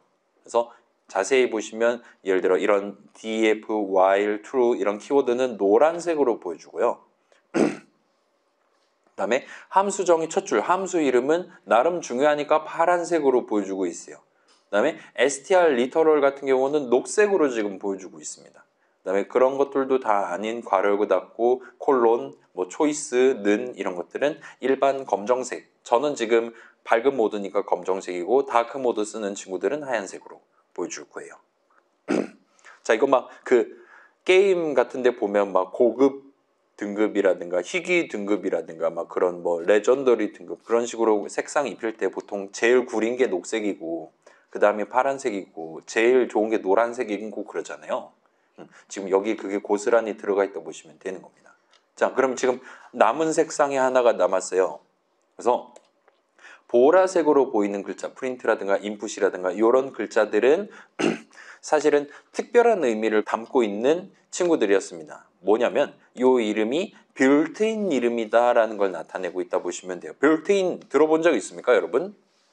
빌드 들어본 적 있죠, 일단. 빌딩 들어본 적 있죠. 그죠? 빌딩을 만드는 게 빌드잖아요. 그죠? 그 다음에 빌드를 이미 했으면 빌트가 되는 거잖아요. 과거형이 된 거죠. 그래서 미리 만들어서 안에다 우겨놓은 이름 같은 느낌으로 여러분 받으시면 좋을 것 같습니다. 그래서 미리 등재해둔 이름 같은 느낌이에요. 그래서 요거는 저랑 같이 한번 해봅시다. 재부팅을 해볼게요. 그래서 저는 외우고 있으니까 dir 괄호 닫고 하면 내 이름 사전 이름 목록. 여긴 지금 print란 이름. 우린 유효하게 적을 수 있지만 등재돼 있지 않아요. 그런데 여러분이 원한다면 dir 한 다음에 누구 이름 사전 까볼 건데 하면 여기 지금 내 이름 사전에 적혀있는 이름들 중에 이 이름 built-ins 언더스코어 built-ins 언더스코어라는 이름을 가지고 걔 이름 사전을 한번 보여줬으면 좋겠네. 이름 목록을 하고 엔터를 치는 게 가능합니다.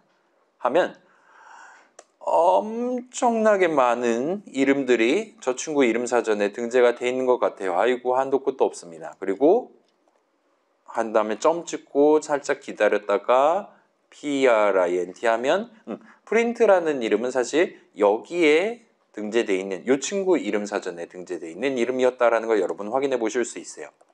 지금 이게 진짜냐 거짓말이냐는 is를 써보면 되겠죠. 엔터 치면 true가 나온다는 겁니다. 우리가 그냥 맨땅에 프린트라고 5글자 적었다면 걔는 실질적으로는 built-ins 이름 사전에 등재되어 있는 이름 프린트를 쓴 셈으로 쳐주고 있다 보시면 돼요. 그래서 슬라이드로 돌아가 볼게요. 이거 스샷 찍어놨으니까요.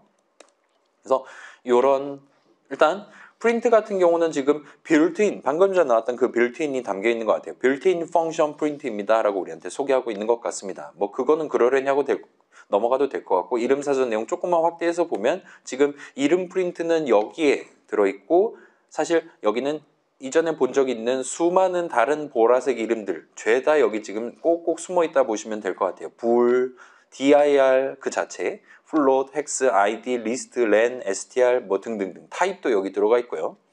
아무튼 이제까지 봤던 보라색 이름들 전부 다 built-ins라는 저 친구의 이름 사전에 등재되어 있었던 것 같습니다.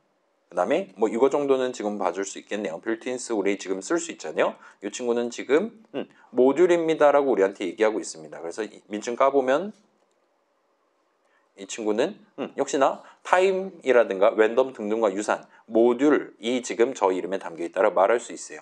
그래서 아이들 처음 켤 때부터 저 built-ins라는 이름은 내 이름 사전에 등재되어 있었단 말이에요. 저 이름에는 타임이라든가 랜덤과 같은 모듈이 담겨 있었습니다. 그리고 이 모듈의 이름 사전에는 소수점 안 달린 숫자 형식을 다루기 위한 뭔가 int죠. 그 다음에 사용자 키보드 입력받기 인풋이죠. 등등과 같이 여러분이 파이썬 프로그램 이번 학기 동안 만드는 동안 아마도 거의 100% 확률로 항상 사용하게 될 것 같은 매우 자주 사용하게 되는 것들이 미리 담겨 있었다 보면 되는 거예요. 미리 저 모듈의 이름 사전에 담겨 있고 저 모듈 자체는 내 이름 사전에 담겨 있었던 겁니다. 그래서 여러분이 이 모듈을 굳이 임포트문을 적지 않아도 바로 사용할 수 있도록 미리 여러분 이름 사전에 탑재시켜 놓고 스타트하고 있다 보시면 될 것 같아요. 자, 이건 저만 보여드릴게요. 미리 탑재해 놓는다는 게 무슨 뜻이냐면 저 지금 이거 껐다 켜볼게요. 아예 초심으로 돌아가 보겠습니다.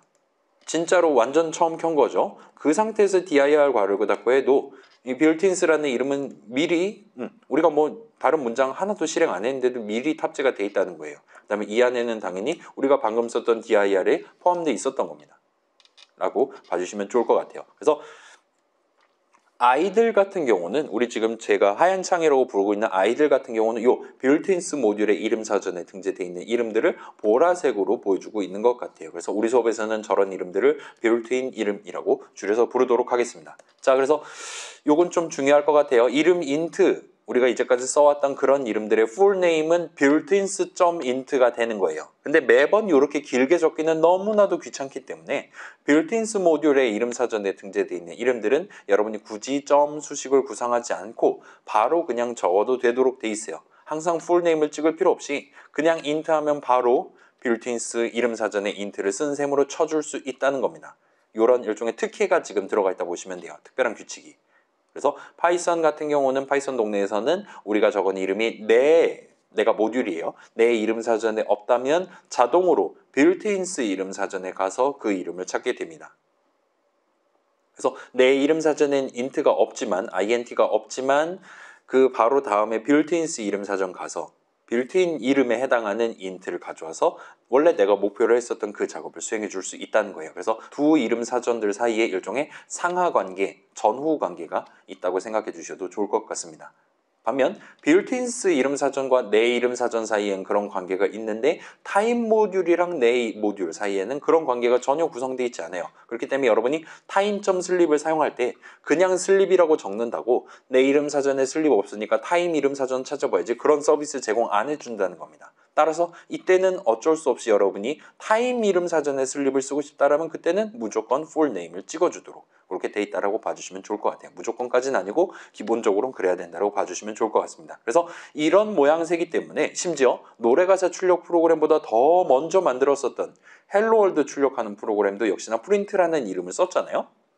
최소 2개의 모듈로 구성된 프로그램이었다라고 말할 수가 있습니다. 우리가 그때 작성했던 .py 파일이랑 내 모듈이랑 빌트인 모듈이랑 이렇게 2개로 구성되어 있다 말할 수가 있게 됩니다. 여기서 이제 질문을 할 거거든요. 지금 시점에 잠깐 쉬는 게 낫겠지. 오늘 진짜 일찍 끝낼 수 있겠는데? 지금 쉽시다. 자, 그래서 우리가 이름 얘기하기 시작했고 이름 사전 등재할 수 있는, 이름 사전 건드릴 수 있는, 고칠 수 있는 권한이 있는 문장들 4가지를 소개를 했고 그러다 이제 모듈 얘기를 하기 시작했고 그러다가 이제 빌트인 모듈 얘기를 이어서 하고 있어요. 그래서 여기서 지금 살짝 튀어나온 게 어떤 이름이 내 이름 사전에 없다면 자동으로 빌트인 이름 사전 가서 print 이름 혹시 적혀있니? 있잖아 하면서 찾아주는 게 가능하다. 이렇게 자동으로 두 이름 사이에 일종의 상하관계가 지금 잡혀있다라고 생각을 해주실 수 있습니다. 다른 모든 모듈들이 다 그런 건 아니에요. 빌트인 모듈이랑 내 이름, 빌트인 모듈 이름 사전이랑 내 이름 사전 사이에는 그런 관계가 있습니다.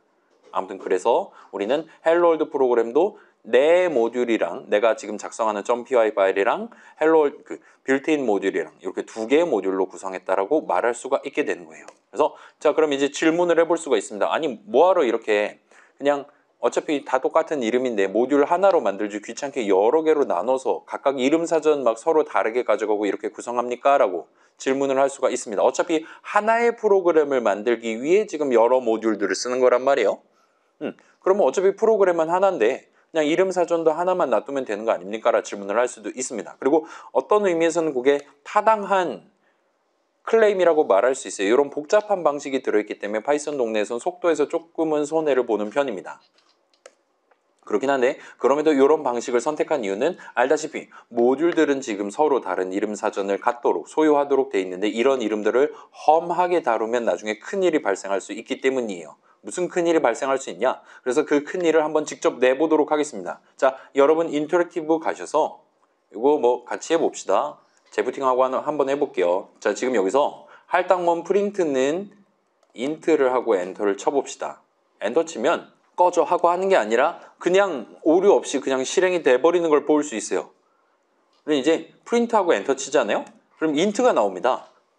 그래서 프린트하고 3,5 하면 화면에 3.5를 출력해 주는 게 아니라 이제는 인트 값 3이 나오게 돼요. 왜냐? 프린트에 인트가 담겨 있거든요. 인트 3.5 한 거랑 동등한 효과가 난 겁니다. 그리고 지금 프린트 헬로 하면 이제 헬로도 출력하고 싶었었어요. 단순 변심을 했습니다. 꺼지라고 하는 걸 볼 수 있어요, 이제. 왜냐? 헬로 5글자를 가지고 인트 형식 값을 만들려는 시도를 한샘 쳐버리는 겁니다. 왜냐? 프린트는 인트니까요. 괜찮아요? 수식 프린트를 계산한 결과 값은 이제 인트 형식이 나오기 때문에 얘는 인트 헬로를 한 거고 그래서 오류가 지금 튀어나오는 걸 볼 수 있어요. 세상에. 그래서 요 할당문은 진짜로 이름 프린트에 인트, 수식 인트를 계산한 결과 값을 담습니다. 따라서 인트 형식 그거를 담게 돼요. 그렇다 보니까 요 이름 프린트를 다시 적어가면서 수식, 함수 호출식을 구성하면 지금 프린트에 담겨있는 값을 사용해서 계산을 수행을 하게 될 거예요. 지금 같은 경우는 형식 이름을 가지고 호출식을 계산을 하게 될 겁니다. 그래서 지금 망한 거예요. 자, 파이썬이 고장나서 이제 더 이상 헬로월드 출력하는 프로그램도 실행을 할 수가 없게 됐습니다. 지금 헬로 출력하려다가 지금 털렸잖아요. 지금.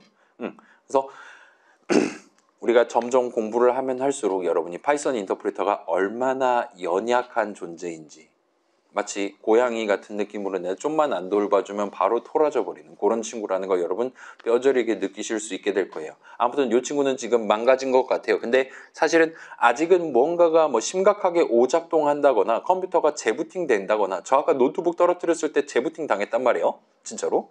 제 누르지 않았는데도요. 아무튼 그렇게 심하게 오작동하거나 하지는 않는 것 같아요. 사실은 아직 이 친구는 잘 살아 있습니다. 어떻게 그걸 검증하냐? 자, 요걸 한번 쳐보도록 합시다. VARS 하면 요거 내 이름 사전, 그러니까 괄호 안에 아무것도 안 적었으니까 내 이름 사전을 다루는 친구고 그 이름 사전을 통째로 리턴해주는 친구예요. 그래서 이름 사전에 대한 표현, 그러니까 어떤 이름에 뭐가 담겨 있냐까지 우리가 구경해 볼 수 있고 그래서 네임에는 메인이 담겨 있어요. 이건 잘 모르겠어요. 그 다음에 어딨냐? 빌트인스라는 이름에는 빌트인 모듈이 담겨 있어요. 그 다음에 프린트라는 이름에는 인트 형식이 담겨 있어요 라고 지금 적혀 있는 걸 보실 수가 있습니다. print라는 이름이 내 이름 사전에 등재되어 있는 걸 확인할 수 있어요. 자, 이거 재부팅하면 여기 프린트라는 이름 없을 거거든요. 근데 지금은 있는 걸 볼 수 있습니다. 자, 요 이름 5글자가 왜 있냐라 질문하면 지금은 이유가 나올 만한 부분이 한 군데밖에 없어요. 여기밖에 없습니다. 이 할당문을 실행하는 동안 내 이름 사전에 새로운 이름 프린트를 등재를 한 거예요. 그 다음에 걷다가 지금 인트를 담은 겁니다. 그래서 빌트인이 아닌, 나는 빌트인 모듈이 아니잖아요. 빌트인이 아닌 새로운 이름 프린트가 버젓이 등재되어 있고 내 이름 사전에 등재되어 있고 그 안에 인트 형식이 담겨 있는 걸 볼 수 있어요. 그래서 자, 할당문 그런 4가지 문장을 실행할 때는 기본적으로 내 이름 사전에 새로운 이름을 등재하도록 설계되어 있습니다. 여기서의 나는 그 할당문, 그 포문, 그 임포트문이 어디에 적혀 있냐에 따라 결정돼요. 일단은 우린 지금 인터랙티브에 적었고 그렇다 보니까 그냥 나 자신, 내 모듈, 이 나라고 생각해 주시면 좋을 것 같습니다. 맨날 보던 그게 나예요. 가끔은 아닐 때도 있을 것 같은데 일단은 나입니다. 그게 타임 어쩌고 아니면 random.py에 할당문이 적혀 있었다면 그 할당문 실행할 때는 랜덤 모듈의 이름 사전에 새로운 이름을 등재할 거라는 거예요. 등등등입니다. randint라는 함수에 대한 함수정이 random.py에 적혀 있었기 때문에 랜덤 모듈의 이름 사전에 그 이름이 등재됐었다 보시면 되는 거예요.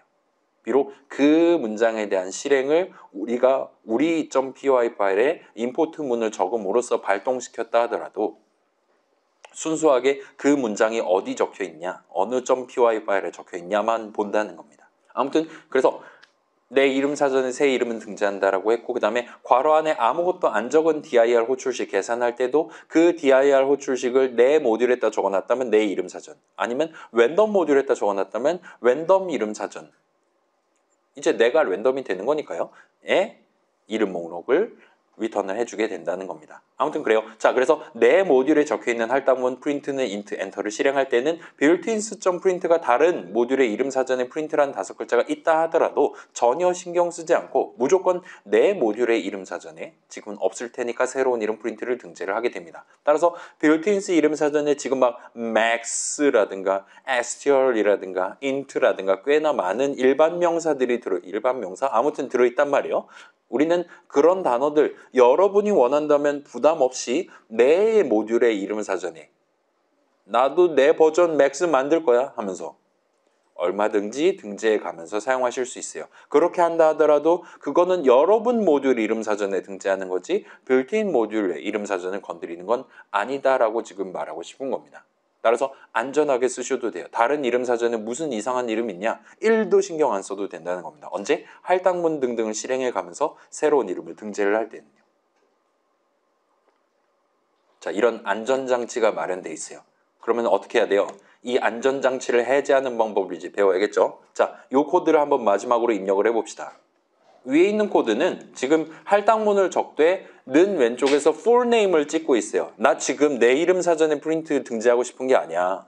알지? built-in 이름 사전에 프린트했다가 int를 담고 싶은 거야 라고 지금 말하고 있는 겁니다. 해볼게요. built-ins __print는 int 하고 엔터를 쳐볼게요. 하면 놀랍게도 아무 변화도 발생하지 않는 걸 볼 수 있어요. 일단 꿈뻑꿈뻑 하고 있습니다. 여기서 이제 우리 지금 내 이름 사전에 등재되어 있지 않고 빌트인 이름 사전에도 없는 이름, 모르는 이름 넘버를 적고 엔터를 치는 상황을 상상을 해보자는 거예요. 그러면 name 에러가 떠야 되잖아요.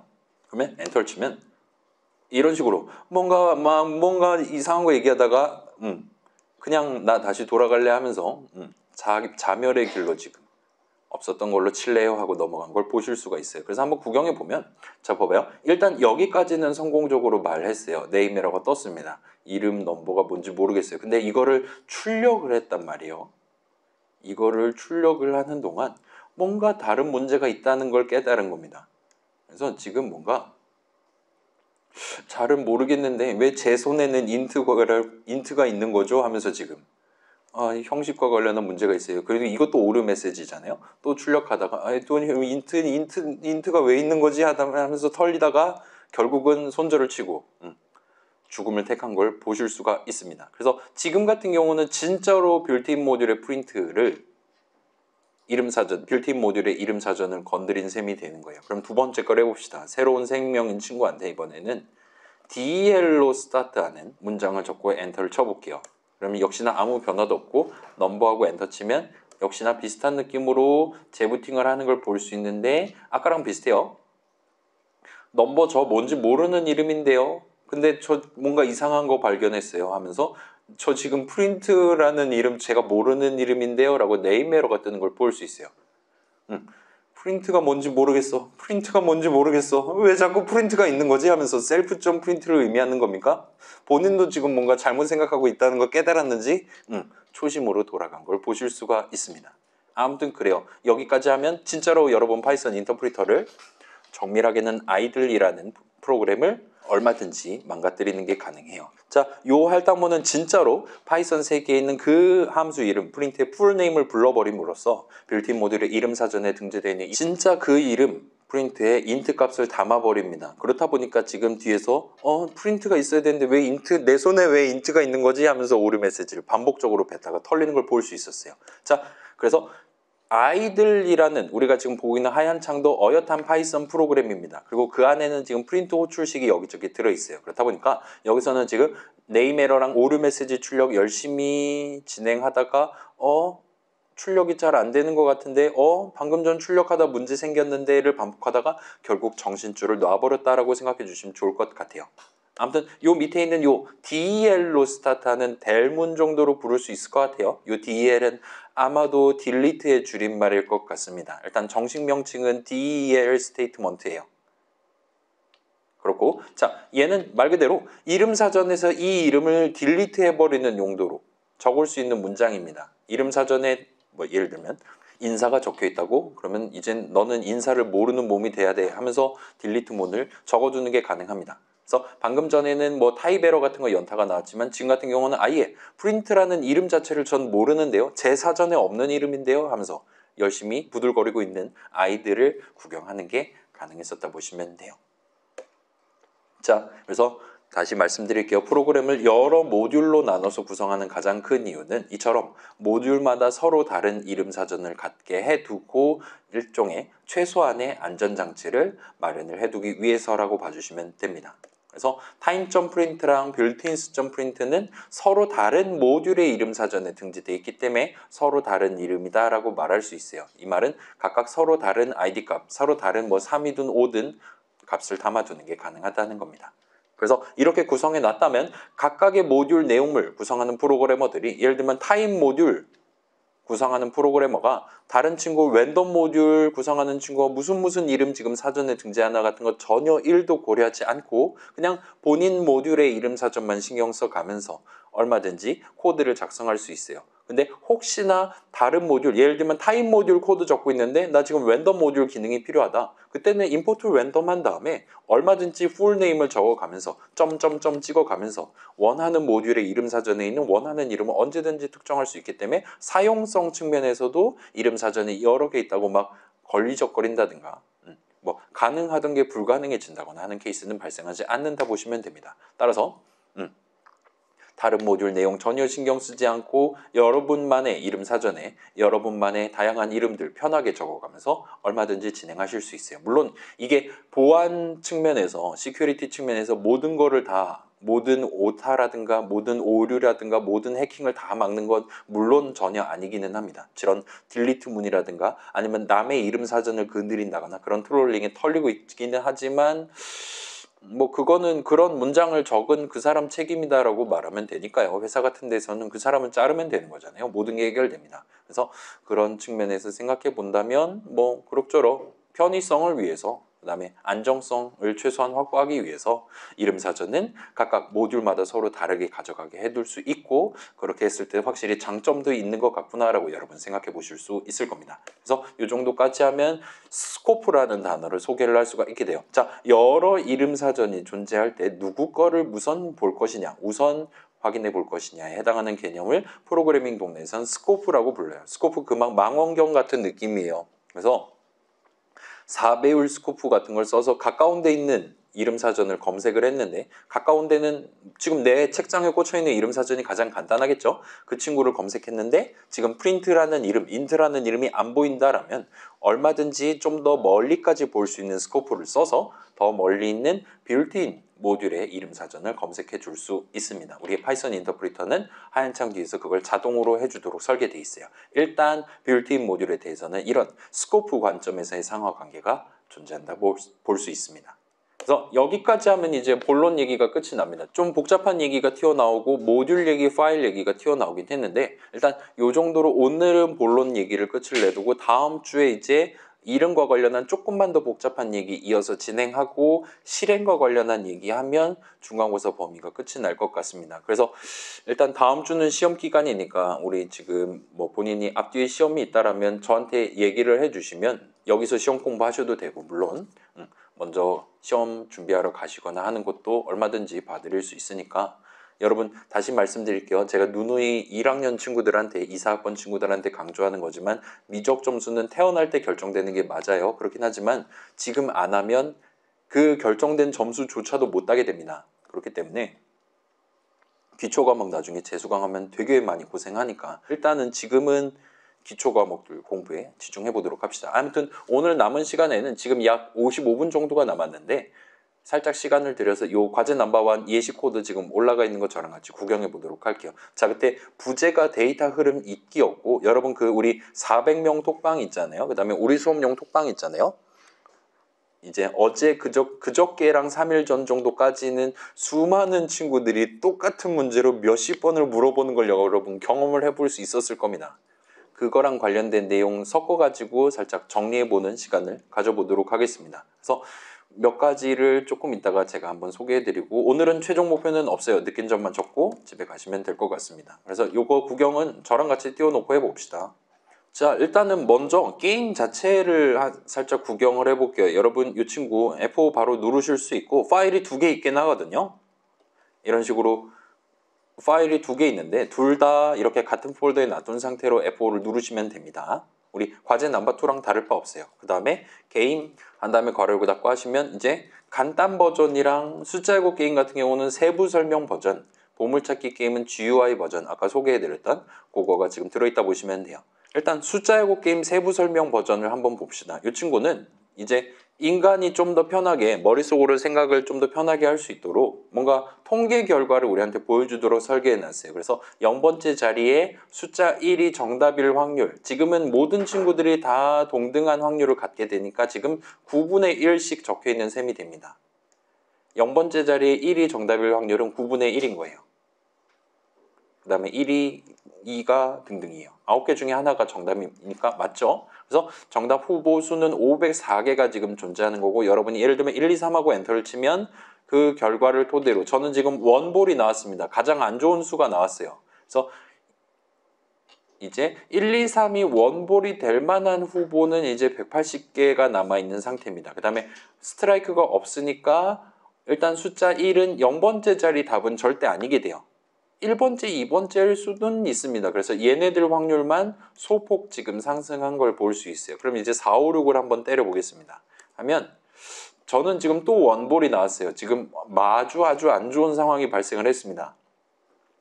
그래서 지금 여전히 확률적으로 봤을 때 뭔가 의미 있는 차이를 보이지는 않고 있어요. 그래서 여기서 이제 일반적인 인간이라면 뭐 7, 8, 9하고 엔터를 칠 텐데 여러분이 이제 이 표를 보고 그나마 확률이 높을 법한 조합을 선택을 해보는 게 가능하긴 합니다. 근데 얘만 가지고 완벽하게 가져갈 수 있는 건 아니기는 한데 아무튼 저는 지금 2, 4, 8을 한번 하고 엔터를 쳐보도록 할게요. 엔터 치면 또 원볼이라고? 잠깐 이러면 안 되는 거잖아.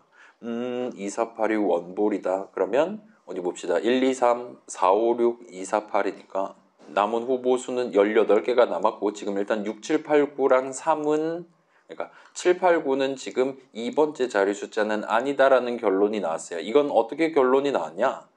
어디 봅시다. 1, 2, 3 원볼이고 잠깐만 이걸 설명하는 시간은 아니잖아요. 생각해보니까. 그래서 18개 남았고 그럼 여기서 지금 3, 9, 6 한번 해볼게요. 엔터 치면 원 스트라이크 나왔고 원 스트라이크밖에 안 나왔지만 이제 경우의 수는 3가지밖에 안 남았습니다. 그래서 5, 9, 2, 3, 7, 4, 3, 8, 5 저는 3, 7, 4를 해볼게요. 하나밖에 안 남았어요. 그럼 이제 100% 확실하면 확실이라고 말하고 그래서 5, 9, 2를 치시면 적절한 승리 메시지를 보실 수 있습니다. 승리할 수 있어요. 그래서 숫자 제곱 게임 같은 경우는 이런 식으로 여러분이 전체 경우의 수가 504가지밖에 안 된단 말이에요. 그렇기 때문에 내 손에 1, 2, 3이 있고 이게 원볼이다라는 걸 알고 있으면 그 504개 중에 어떤 애는 1, 2, 3을 넣었을 때 원볼이 뜰 것이고 어떤 애는 안 뜰 수 있게 됩니다. 그래서 그걸 토대로 1, 2, 3이 원볼이네, 그 다음에 4, 5, 6이 원볼이네 등등과 같이 해서 지금 정답일 가능성인 숫자 조합이 몇 개 남아있냐 셀 수 있고, 그게 딱 하나 남았을 때는 그냥 얘를 찍어주시면 바로 승리 메시지를 보실 수가 있어요. 저는 정답을 모른다 하더라도 어떤 임의의 숫자, 어떤 숫자가 지금 정답일 확률이 몇 %나 되냐는 얼마든지 잴 수가 있어요. 이전 이력들을 토대로를 여러분이 머릿속으로 하긴 힘드니까 그걸 뒤에서 해주는 코드가 지금 들어있다 보시면 됩니다. 아무튼 저런 복잡한 버전도 들어있으니까 여러분 목표 3 집에서 혼자 해보고 싶다라면 저거 플레이 해보면서 아이디어를 가져가 보실 수 있을 거예요. 그래서 여긴 지금 게임이랑 솔브 10만 판 준비되어 있고 각각 간단한 버전 해가지고 지금 마련해 놨습니다. 그래서 우리 자주 언급했었던 그 3단 콤보로 지금 스타트 하는 거예요. 첫 번째 반복 준비. 그래서 처음에 이제 숫자 요구 할 거다. 얘는 지금 숫자 요구 간단 버전 게임입니다. 그래서 게임용 함수 준비하고 기회는 9번이다. 이런 모든 준비를 하기 위해 지금 여기는 각각 할당문이 적혀 있는 걸 볼 수 있어요. 그래서 우리는 지금 개인용 함수 그 자체를 여기서 직접 함수 정의를 적거나 하는 게 목표는 아니었습니다.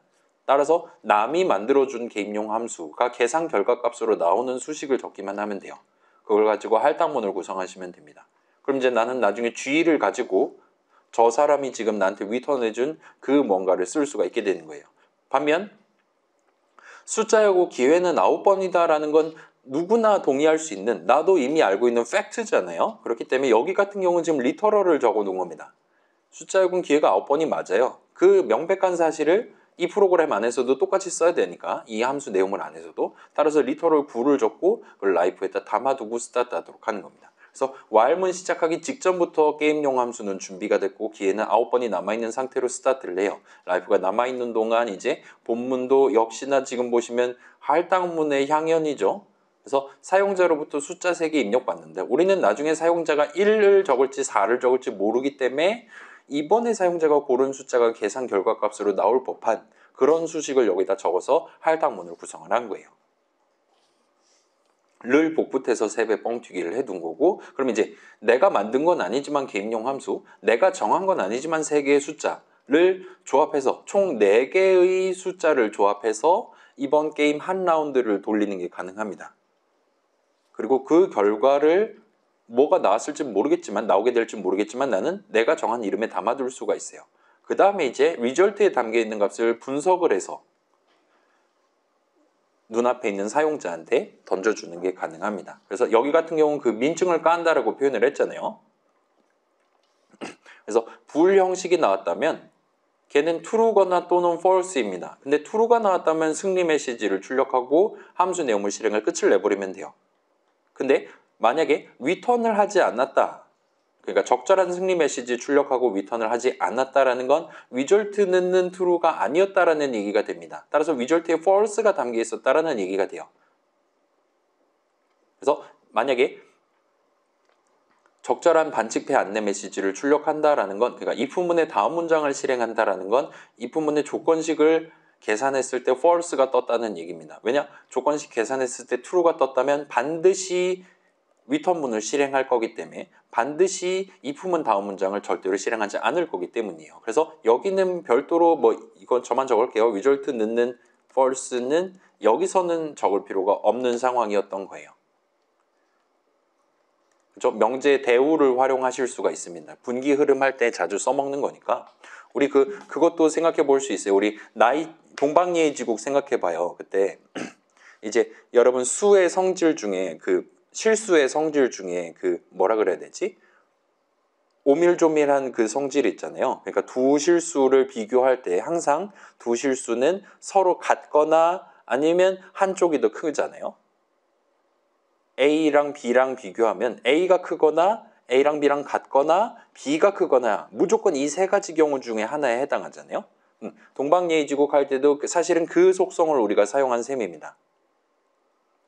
그 속성을 사용함으로써 항상 인사말들 중에 적절한 하나를 항상 출력하도록 만들었어요. 조건식 3개 중에 하나를 반드시 만족하도록.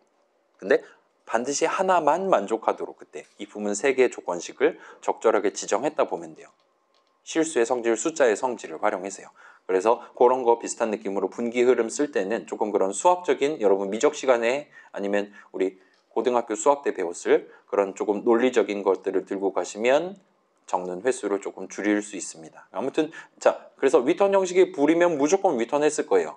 어느 흐름을 타든 가장 마지막에 위턴문이 도사리고 있습니다. 그걸 감안하면 이 아래에 있는 거는 이제 인티 형식일 때만 리절트에 담기는 값의 형식이 인티 형식일 때만 실행될 거니까 그거에 적합한 힌트 말해주고 라이프 1 까고 다시 올라가는 식으로 실행 흐름이 연이어 진행되도록 만들면 되겠죠. 그 다음에 저 왈문은 총 9번 반복한 다음에야 끝날 겁니다. 근데 그때까지 만약에 한 번이라도 승리 메시지를 보여줬다면 리턴을 했을 거예요. 왈문 다음 문장을 절대 실행하지 않았을 겁니다. 그 다음에 반칙했을 때도 마찬가지고요. 근데 단 한 번도 리턴을 하지 않았다? 라는 건 열심히 오답만 지금 9번 말했다는 얘기가 됩니다. 따라서 여기는 왈문의 다음 문장은 9번 오답 말했을 때만 실행되는 문장이니까 우리는 그 상황에 우리가 하기에 적합한 적절한 패배 메시지 출력하는 것만 하고 내용물 끝을 내면 되는 거였어요. 그래서 지금 배신감을 느끼는 친구들이 여기 앉아 있을 수도 있습니다. 우리 숫자하고 개인 규칙을 코드로 적느라 2주 동안 걸렸던 친구도 있는 것 같고 막 그랬는데 아무튼 이렇게 하면 달성할 수 있었어요. 그래서 이런 느낌으로 구성해 보실 수 있었고 얘를 이제 복붙하면 비슷한 느낌으로 뭐 보물찾기 게임에 대해서도 얼마든지 할 수 있겠죠. 뭐 플롯 형식 값 2개를 다룬다. 그 다음에 여기는 불 형식이 아니면 그냥 그게 바로 힌트 그 자체에 해당하는 직선거리니까 바로 출력해주면 됐었습니다. 그래서 많은 친구들이 숫자야구보다 보물찾기가 더 어려운 것 같아서 숫자야구를 고른 친구들이 꽤 많더라고요. 보물찾기가 코드로 짜긴 훨씬 쉬웠습니다. 물론 이 게임을 클리어하긴 더럽게 어렵겠지만 좀 더 정밀하게는 이 보물찾기 게임을 이렇게 간단 버전 0,0 이게 뭐 하자는 걸까요? 15.3 0 14.89가 나왔어요. 야이. 그러면 1,14.15 13 정도로 해볼게요. 그러면 저도 지금 모르겠거든요. 이거를 이 숫자들만 보고 연립방정식을 머릿속으로 풀 수 있으면 아마 지금 이미 스탠퍼드에 가 있지 않을까요? 우리한테는 너무 어려운 게임입니다. 그렇다 보니까 숫자 여구를 목표 2에서 고른 친구들이 많았던 것 같은데 여기는 숫자 2개만 받으면 되고 그 다음에 플롯 형식 그냥 출력하면 되는 상대적으로 더 간단한 게임이었다 보시면 돼요. 그 다음에 그래서 그런 친구들이 보물찾기 게임을 실제로 플레이를 엄밀하게 해보실 수 있도록 이렇게 우리 후반부에 쓸 라이브러리의 작년도 버전을 써서 여러분이 마우스로 선택해서 게임을 한 판을 해볼 수 있도록 지금 아무리 봐도 저기에 보물이 있을 수밖에 없는 상황이잖아요. 그렇죠? 저 직선거리 가지고 컴퍼스로 원을 그어보면 결국은 교점이 하나 생기고 여기에 지금 보물이 있을 수밖에 없는 게임이었습니다. 그걸 머리로 암산해서 푸는 게 어려웠을 뿐이죠. 아무튼 그 둘에 대해서도 지금 함수 정의가 들어가 있고 그 다음에 그래요.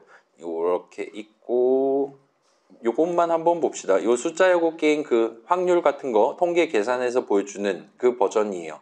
그래서 게임 시작 준비 그럭저럭 주석을 적어놨으니까 여러분 이거 다운로드 할 수 있잖아요. 지금 보면 아이고 할당문 아이고 할당문 아이고 이 품은 분기 반복 빼면 지금 할당문들밖에 안 나오고 있어요. 아이고 출력하는 부분 그 다음에 뭔가 복잡한 게 있긴 한데 일단은 최대한 여러분 6주차 때까지 배운 내용들만 가지고 지금 구성을 하려고 노력했습니다. 그래서 출력하는 부분, 입력받는 부분 빼면 안에서 데이터 왔다 갔다 하는 건 여간하면 다 할당문으로 이번에 담아두고 그걸 다음에 꺼내서 뭔가 진행한다든가 등등과 같이 구성되어 있는 걸 볼 수 있어요. 그 다음에 뒤에서 데이터 왔다 갔다 하는 것도 비슷한 느낌으로 아이고 그 다음에 보물찾기는 이제 그렇지 않긴 합니다. 보물찾기부터는 이제 아예 실행 흐름 자체가 이야기가 많이 달라지니까 여기는 아예 안 보시는 걸 추천드려요. 나중에 우리 직접 해볼 거니까 여기는 지금 눈에 잘 안 들어오는 게 정상입니다. 여기서부터는 이제 그 솔브랑 관련된 내용이에요. 자, 숫자 야구 게임을 100% 맞추는, 그리고 그럭저럭 빠른 시간 안에 맞추는 목표 3번 달성하기 위한 코드는 몇 줄입니까? 이거 지금 한번 줄여볼게요. 16줄이에요. 내용물이. 이 16줄로 100%의 지금 확률을 내고 있습니다. 그래서 족보를 마련해 놨어요. 이 족보를 털어가면서 이제 족보 대괄호 연산자 열심히 찍어가면서 저 족보 안에서 1, 2, 3을 입력하시오 라든가 지금 방금 전에 투볼이 나왔으면 다음번에는 4, 5, 6을 입력하시오와 같이 족보를 적어둔 셈입니다. 그래서 그 족보를 그냥 반복적으로 까가면서 얘는 사실 실패하진 않기 때문에 이길 때까지 족보를 까도록 그렇게 설계를 해놨다 보시면 돼요. 그래서 여기는 지금 경우의 수가 504가지다 보니까 100% 확률로 가능하도록 제가 간의 수공업으로 지난 주말 동안 족보를 만들어서 집어넣어 놨습니다. 그래서 그 족보는 얘보다 조금 더 아래에 지금 마련돼 있어요. 그래서 여러분이 그래 여기군요. 대충 800줄 언저리쯤 가시면 이 족보는 지금 몇 줄짜리냐면 826이잖아요. 대충 족보가 900줄짜리입니다. 족보 이전 코드가 800줄인데 족보 코드 자체만 지금 900줄 가까이 마련해 놨어요. 그래서 요걸 까서 우리 대괄호 연산자 쓸 수 있잖아요. 대괄호 0 하면 1, 2, 3이 뜨는 거고 대괄호 1 하면 요 뒤에 있는 모든 것들이 다 뜨게 됩니다. 그리고 대괄호 1 한 다음에 예를 들어 대괄호 1 한 다음에 다시 대괄호 0 하면 이제 요 덩어리가 뜨는 거예요. 거기서 또 대괄호 0 하면 4, 5, 6을 하세요와 같은 식으로 뜨는 겁니다. 그래서 결국은 대괄호 열심히 반복적으로 대괄호 수식을 계산해서 이 족보의 다음 부분 예를 들면 지금 이건 무슨 뜻이냐 7, 8, 9 그러니까 1, 2, 3을 하고 4, 5, 6을 하고 7, 8, 9를 했을 때 0 스트라이크 0볼이 떴다면 무엇을 해라를 적는 부분인데 그럴 가능성은 없거든요. 1, 2, 3이 0 스트라이크 0볼 4, 5, 6이 0 스트라이크 0볼이다라는 건 7, 8, 9일 때 무조건 0 스트라이크 0볼 1볼 2볼 그러니까 3볼이거나 또는 원 스트라이크 투 볼이거나 이 두 가지 케이스밖에 안 나옵니다. 아니면 이미 정답을 맞췄거나요. 7, 8, 9가 답이라서. 그렇기 때문에 그걸 감안해서 만약에 7, 8, 9일 때 3볼이 나왔다라면 경우의 수는 두 가지밖에 안 됩니다. 그래서 얘는 이제 우열을 가릴 수가 없어서 순서대로 이렇게 8, 9, 7, 9, 7, 8 순서대로 말하면 된다. 여기는 이제 우선순위가 역시 없어서 9랑 8이랑 바꿔봐라. 그 다음에 8이랑 7이랑 바꿔봐라. 이런 식으로 지금 세 가지 경우의 수가 추가로 나왔다 보시면 됩니다. 그래서 이 모두에 대해서 지금 마련돼 있다고 보시면 좋을 것 같아요. 제가 이거를 간의 수공업으로 직접 손으로 족보를 짰는데 다 짜놓고 보니까 이런 숫자 표현 뭐 하세요 라고 적어놓은 게 정확히 504개가 들어있더라고요. 이유는 저도 모르겠어요. 아무튼 기분이 좋았습니다. 504라는 숫자는 길한 숫자예요, 여러분. 아무튼 자, 요렇게 지금 봐봐요. 무슨 얘기를 하고 싶은 거냐면 요렇게 데이터를 엄청나게 많이 준비를 해놨다면 동등한 목표, 숫자 야구 게임을 100% 확률로 맞춘다라는 목표를 달성하기 위해 우리는 적어야 되는 코드 부분에서의 부담이 줄어들게 되는 겁니다. 16줄이면 끝나요. 그냥 무한반복에 true로 뜰 때까지 하면 된다. 그 다음에 대괄호 수식만 열심히 계산하면 됩니다. 대괄호 수식, 그 다음에 대괄호 수식, 대괄호 지금 더하기 빼기조차도 지금 사실상 거의 안 하고 있는 걸 볼 수 있어요. 등등등이라고 볼 수 있습니다. 아무도 이렇게 안 했겠지. 아무튼 그렇습니다. 그 다음에 그 통계 어쩌고 내는 건 지금 게임 사용자한테 힌트 보여주는 버전에 코드 적혀 있으니까 그거 활용하시면 될 것 같고 그 다음에 보물찾기 게임 같은 경우는 얘는 수학적으로 풀 수 있어요. 수학을 이용해서 얘는 일단 가장 첫 번째 시도는 무조건 0,0을 찍습니다. 그래서 만약에 그게 불 형식이 나왔다. 그러면 반칙패는 발생하지 않으니까 true가 떴다는 거잖아요. 그러면 그냥 끝나요. 한 번에 맞추면. 그 다음에 이 한 번에 맞출 확률이 그때 우리 봤을 때 0.03%인가 그랬죠. 아무튼 간에. 그 다음에 16,0을 찍습니다. 그 다음에는. 그러면 맞춰버렸다면 끝나요. 근데 둘 다 맞추지 않았다면 D0랑 D1에는 각각 직선거리가 담겨있게 되거든요. 그걸 토대로 지금 무슨 얘기하고 싶은 거냐면 이거 지금 이런 느낌이잖아요. 여기 찍고 여기 찍어서 직선거리가 이렇게 구성됐다면 우리는 이 점 하나를 특정하는 게 목표라는 거예요. 그러면 우리가 지금 알고 있는 건 요겁니다. D0, D1입니다. 그죠? 그다음에 우리가 알고 있는 건 얘랑 얘 사이의 거리가 16이라는 걸 알고 있어요. 그러면 우리는 삼각형의 세 변의 길이를 다 알고 있는 셈입니다. 그러면 여러분은 수선을 그을 수가 있죠. 그다음에 요거에 대해서 요거의 길이랑 요거의 길이를 구할 수 있는데 그게 바로 x좌표, y좌표예요. 그러면 요걸 가지고 지금 우리는 삼각형의 넓이라든가 요 세 변의 길이를 가지고 얼마든지 수식을 세울 수가 있게 됩니다. 그거를 풀어냈다 보시면 좋을 것 같아요. 그래서 여기 있는 게 정답은 아니에요. 이거보다 더 좋은 답도 많이 있는데 여기는 여러분이 지금 볼 수 있을 법한 다음 주 미적 시험이잖아요. 그걸로 볼 수 있을 법한 피타고라스의 정리만 지금 쓰고 있다 보시면 됩니다. 그래서 그래요. 요거까지는 봐야겠다. 자, 여기가 x잖아요. 여기는 그러면 16-x가 되는 거죠. y는 똑같이 y고요.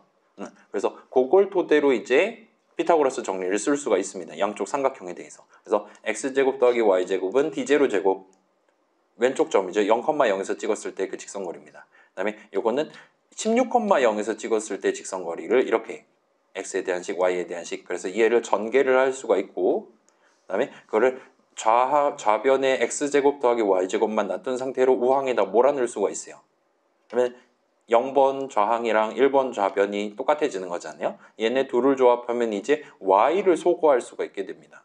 y제곱을 소거할 수가 있게 돼요. 소거하면 이런 느낌이 됩니다. x제곱이랑 y제곱을 다 소거하면 지금 일단 d0 제곱이랑 d1 제곱은 상수잖아요. 우리 손에 들고 있는 플롯 형식 값이잖아요. 우리가 알고 싶은 건 x니까 정리하면 이렇게 나와요.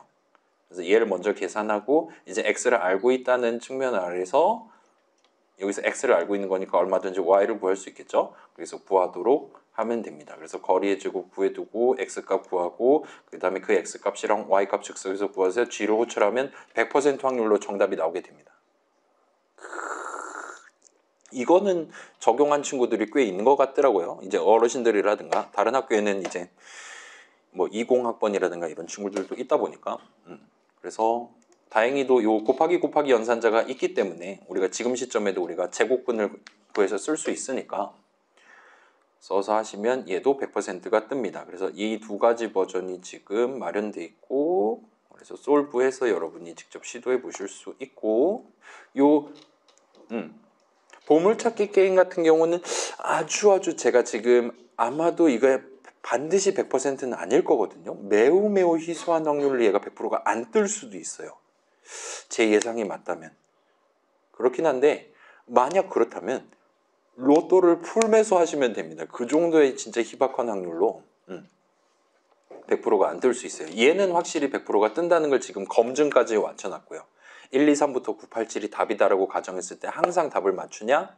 오케이가 떠서 얘는 항상 100%가 보장돼 있어요. 그래서 보물찾기 게임은 한번 구경해 보셔도 나쁘지 않을 겁니다. 그래서 우리 삼각형 출력할 때도 비슷한 느낌이죠. 그 몸이 튼튼하면 머리가 덜 고생해도 된다 뭐 그런 속담 있잖아요. 우리가 결국은 목표를 달성하기 위한 문장들 순차 분기 반복해서 적는 건데 그 문장의 디테일은 수식으로서 적는 거잖아요. 그 수식을 내가 예쁘게 잘 적을 수 있으면 어쩌면 여러분이 지금 만들었던 솔브들에 비해서 이 데이터 흐름 자체를 발생시키는 빈도를 훨씬 더 줄일 수도 있게 된다고 볼 수 있을 것 같습니다. 그래서 지금 같은 경우는 3번 안에 맞추는 거고 2번 안에 맞췄다면 끝내야 되니까 얘네 둘은 일단 필수로 들어갈 것 같아요. 할당문 2번은. 그 밑에 거는 지금 하나, 둘, 셋이잖아요. 그래서 얘네들도 물론 이제 D0 자리에 다 D0 곱하기 D0 이런 식으로 풀어서 적으면 엄청나게 큰 수식으로 그냥 이거 한 줄로 완성할 수도 있을 수도 있습니다. 근데 그러면 아마도 속도가 느려질 테니까 여기서는 속도 측면에서 미리 구해두고 여러 번 써먹으니까 미리 구해두고 지금 접근하고 있다라고 여러분 봐주시면 좋을 것 같아요. 그런 식으로 조율해 가면서 내가 얼마든지 복잡한 수식도 적을 수 있고 그러니까 목표를 달성하기 위한 복잡한 수식을 적을 수 있고 그렇지 않을 수도 있을 때 능동적으로 할당문 그냥 한도 끝도 없이 할당문만 적는다고 물론 그러면 해결할 수 있는 확률이 조금은 올라가겠지만 나중에 거기서 한 단계 좀 더 나간다면 할당문 적는 횟수를 어느 정도 줄여가면서 걔보다 어쩌면 더 중요할 수 있는 거는 맨날 똑같은 계산을 한 번 해두고 끝내는 게 아니라 매번 그 값이 필요할 때마다 계산하는 빈도를 줄여가면서 이게 무슨 얘기냐면 자 봐봐요. 지금 x는 이렇게 해놨잖아요. 여러분이 원한다면 이거를 x를 적어야 되는 모든 자리에 복사 붙여넣기 해도 되는 거잖아요. 그죠? 물론 괄호를 쳐야 되겠지만 나중에 실제로 간다면 이러면 아까 전보다 느려질 거라는 겁니다. 새로운 변수 개념을 도입을 하는 게 차라리 빠를 수도 있다는 거예요. 그래서 그런 상황은 배제해 가면서 할당문을 어느 정도 억제해 가면서 여러분이 코드를 적기 시작하면 지금보다 훨씬 더 그럭저럭 다양한 코드들을 적으실 수 있게 될 거고, 그러나 그렇다 하더라도 지금 목표상 무조건 필요할 수밖에 없는 할당문 적는 건 결국은 하실 수밖에 없게 된다라고, 그 정도까지만 여러분이 봐주시면 좋을 것 같습니다. 그래서 다시 슬라이드로 돌아와서, 자, 지금 여러분도 얼마든지 다양한 이름 지금 적용해 가면서 과제 넘버 1 했잖아요. 과제 넘버 2는 뭐 여러분이 원한다면 새로운 이름을 도입해서 쓸 수도 있겠지만 보통은 레프트 라이트만 적다가 아마도 제출 가능이 뜰 겁니다. 일단 걔는 데이터 흐름을 잇는 게 목표가 아니라서요. 아무튼 과제 넘버 1 목표 2를 하기 위해서 여러분은 여러 번만의 새로운 이름을 여러분의 목표를 달성하기 위해 반드시 도입해야 했을 것이고, 그 목표를 달성하기 위해서라도 여러분은 할당문을 열심히 적었을 거예요. 그래서 그런 이름들의 적절한 값을 미리 담아두고 나중에 사용하도록 데이터 흐름을 구성을 했다라는 거 꼭 기억해 주시고, 그 다음에 그러한 목표를 달성하기 위한 할당문이 내가 예상했던 것보다 훨씬 더 많은 비율로 내 과제 넘버 1 코드에 존재하고 있구나라는 걸 한 번 더 짚어보고 넘어가 보시면 좋을 것 같습니다. 우리가 생각하는 것보다, 우리 아마도 여러분 과제 넘버 1 할 때 이거 도대체 if문 써야 되는 거야? while문 써야 되나? for문 배웠는데 걔는 필요가 없을까? 하는 코드 실행 흐름과 관련해서 고민을 많이 했다라고 여러분은 느낄 수 있을지 몰라요. 근데 실제로는 아마 여러분의 발목을 잡은 건 코드 쪽이 아니라 데이터 쪽일 가능성이 훨씬 높습니다. 예를 들면 지금 이 조건식 왜 자꾸 정답이 아닌데, 정답 맞춘 것 같은데, 아무리 봐도 정답 맞춘 것 같은데 왜 자꾸 정답이 아니라고 얘기하는 거지? 는 결국은 데이터, 그러니까 값의 형식과 관련한 체크를 여러분이 덜 했거나 하는 케이스일 가능성이 높단 말이에요. 일부러 그러도록 제가 불 형식을 뱉도록 만들어놨으니까요. 그 다음에 숫자고 게임이 매력적이도록 만들어놨으니까요. 아무튼 간에 그런 데이터 쪽에 대해서 여러분이 조금 더 생각을 해야 된다라는 사실을 생각을 하면서 코드를 작성을 해보시는 게 아마 지금 시점을 좀 더 수월하게 넘어가는 기법이 되지 않을까 싶어요. 그래서 과제 넘버 1 다시 한번 들여다보시면 좋을 것 같고, 그래서 저놈은 지금 어떻게 코드 짜놨나? 분명 간단한 버전은 여러분과 하등의 차이가 없을 겁니다. 우리가 배운 내용만 갖고 했으니까요. 근데 여기서 내가 조금만 더 나간다면, 예를 들어 조금만 더 인덱스 개념을 적극적으로 쓴다면 다른 버전이라든가 아니면 나도 솔브 이런 거 짜볼 수 있겠구나라고 생각을 해보실 수 있을 거예요. 그래서 그 정도 살펴보는 것까지 해보시면 우리 원래 7-2에서 하려고 했었던 내용을 굳이 안 하고도 후반부로 넘기고도 그럭저럭 버틸 수가 있을 것 같습니다. 그래서 자, 궁금한 거 있는 친구들 물어보시고, 지금 살짝 시간이 남았는데 퇴근을 해야겠죠? 그죠? 갈 친구들은 가시고, 과제 넘버 2, 그러니까 이번 주는 지금 과제 넘버 2 하는 시간 그런 거 없었으니까 지금 여기서 하고 가셔도 됩니다. 그래서 그런 거 물어봐 가면서 남은 시간 활용하고, 갈 친구들은 먼저 가도록 합시다. 일단 오늘 수업은 여기까지 하도록 할게요. 아이고, 간만에 일찍 끝냈어요.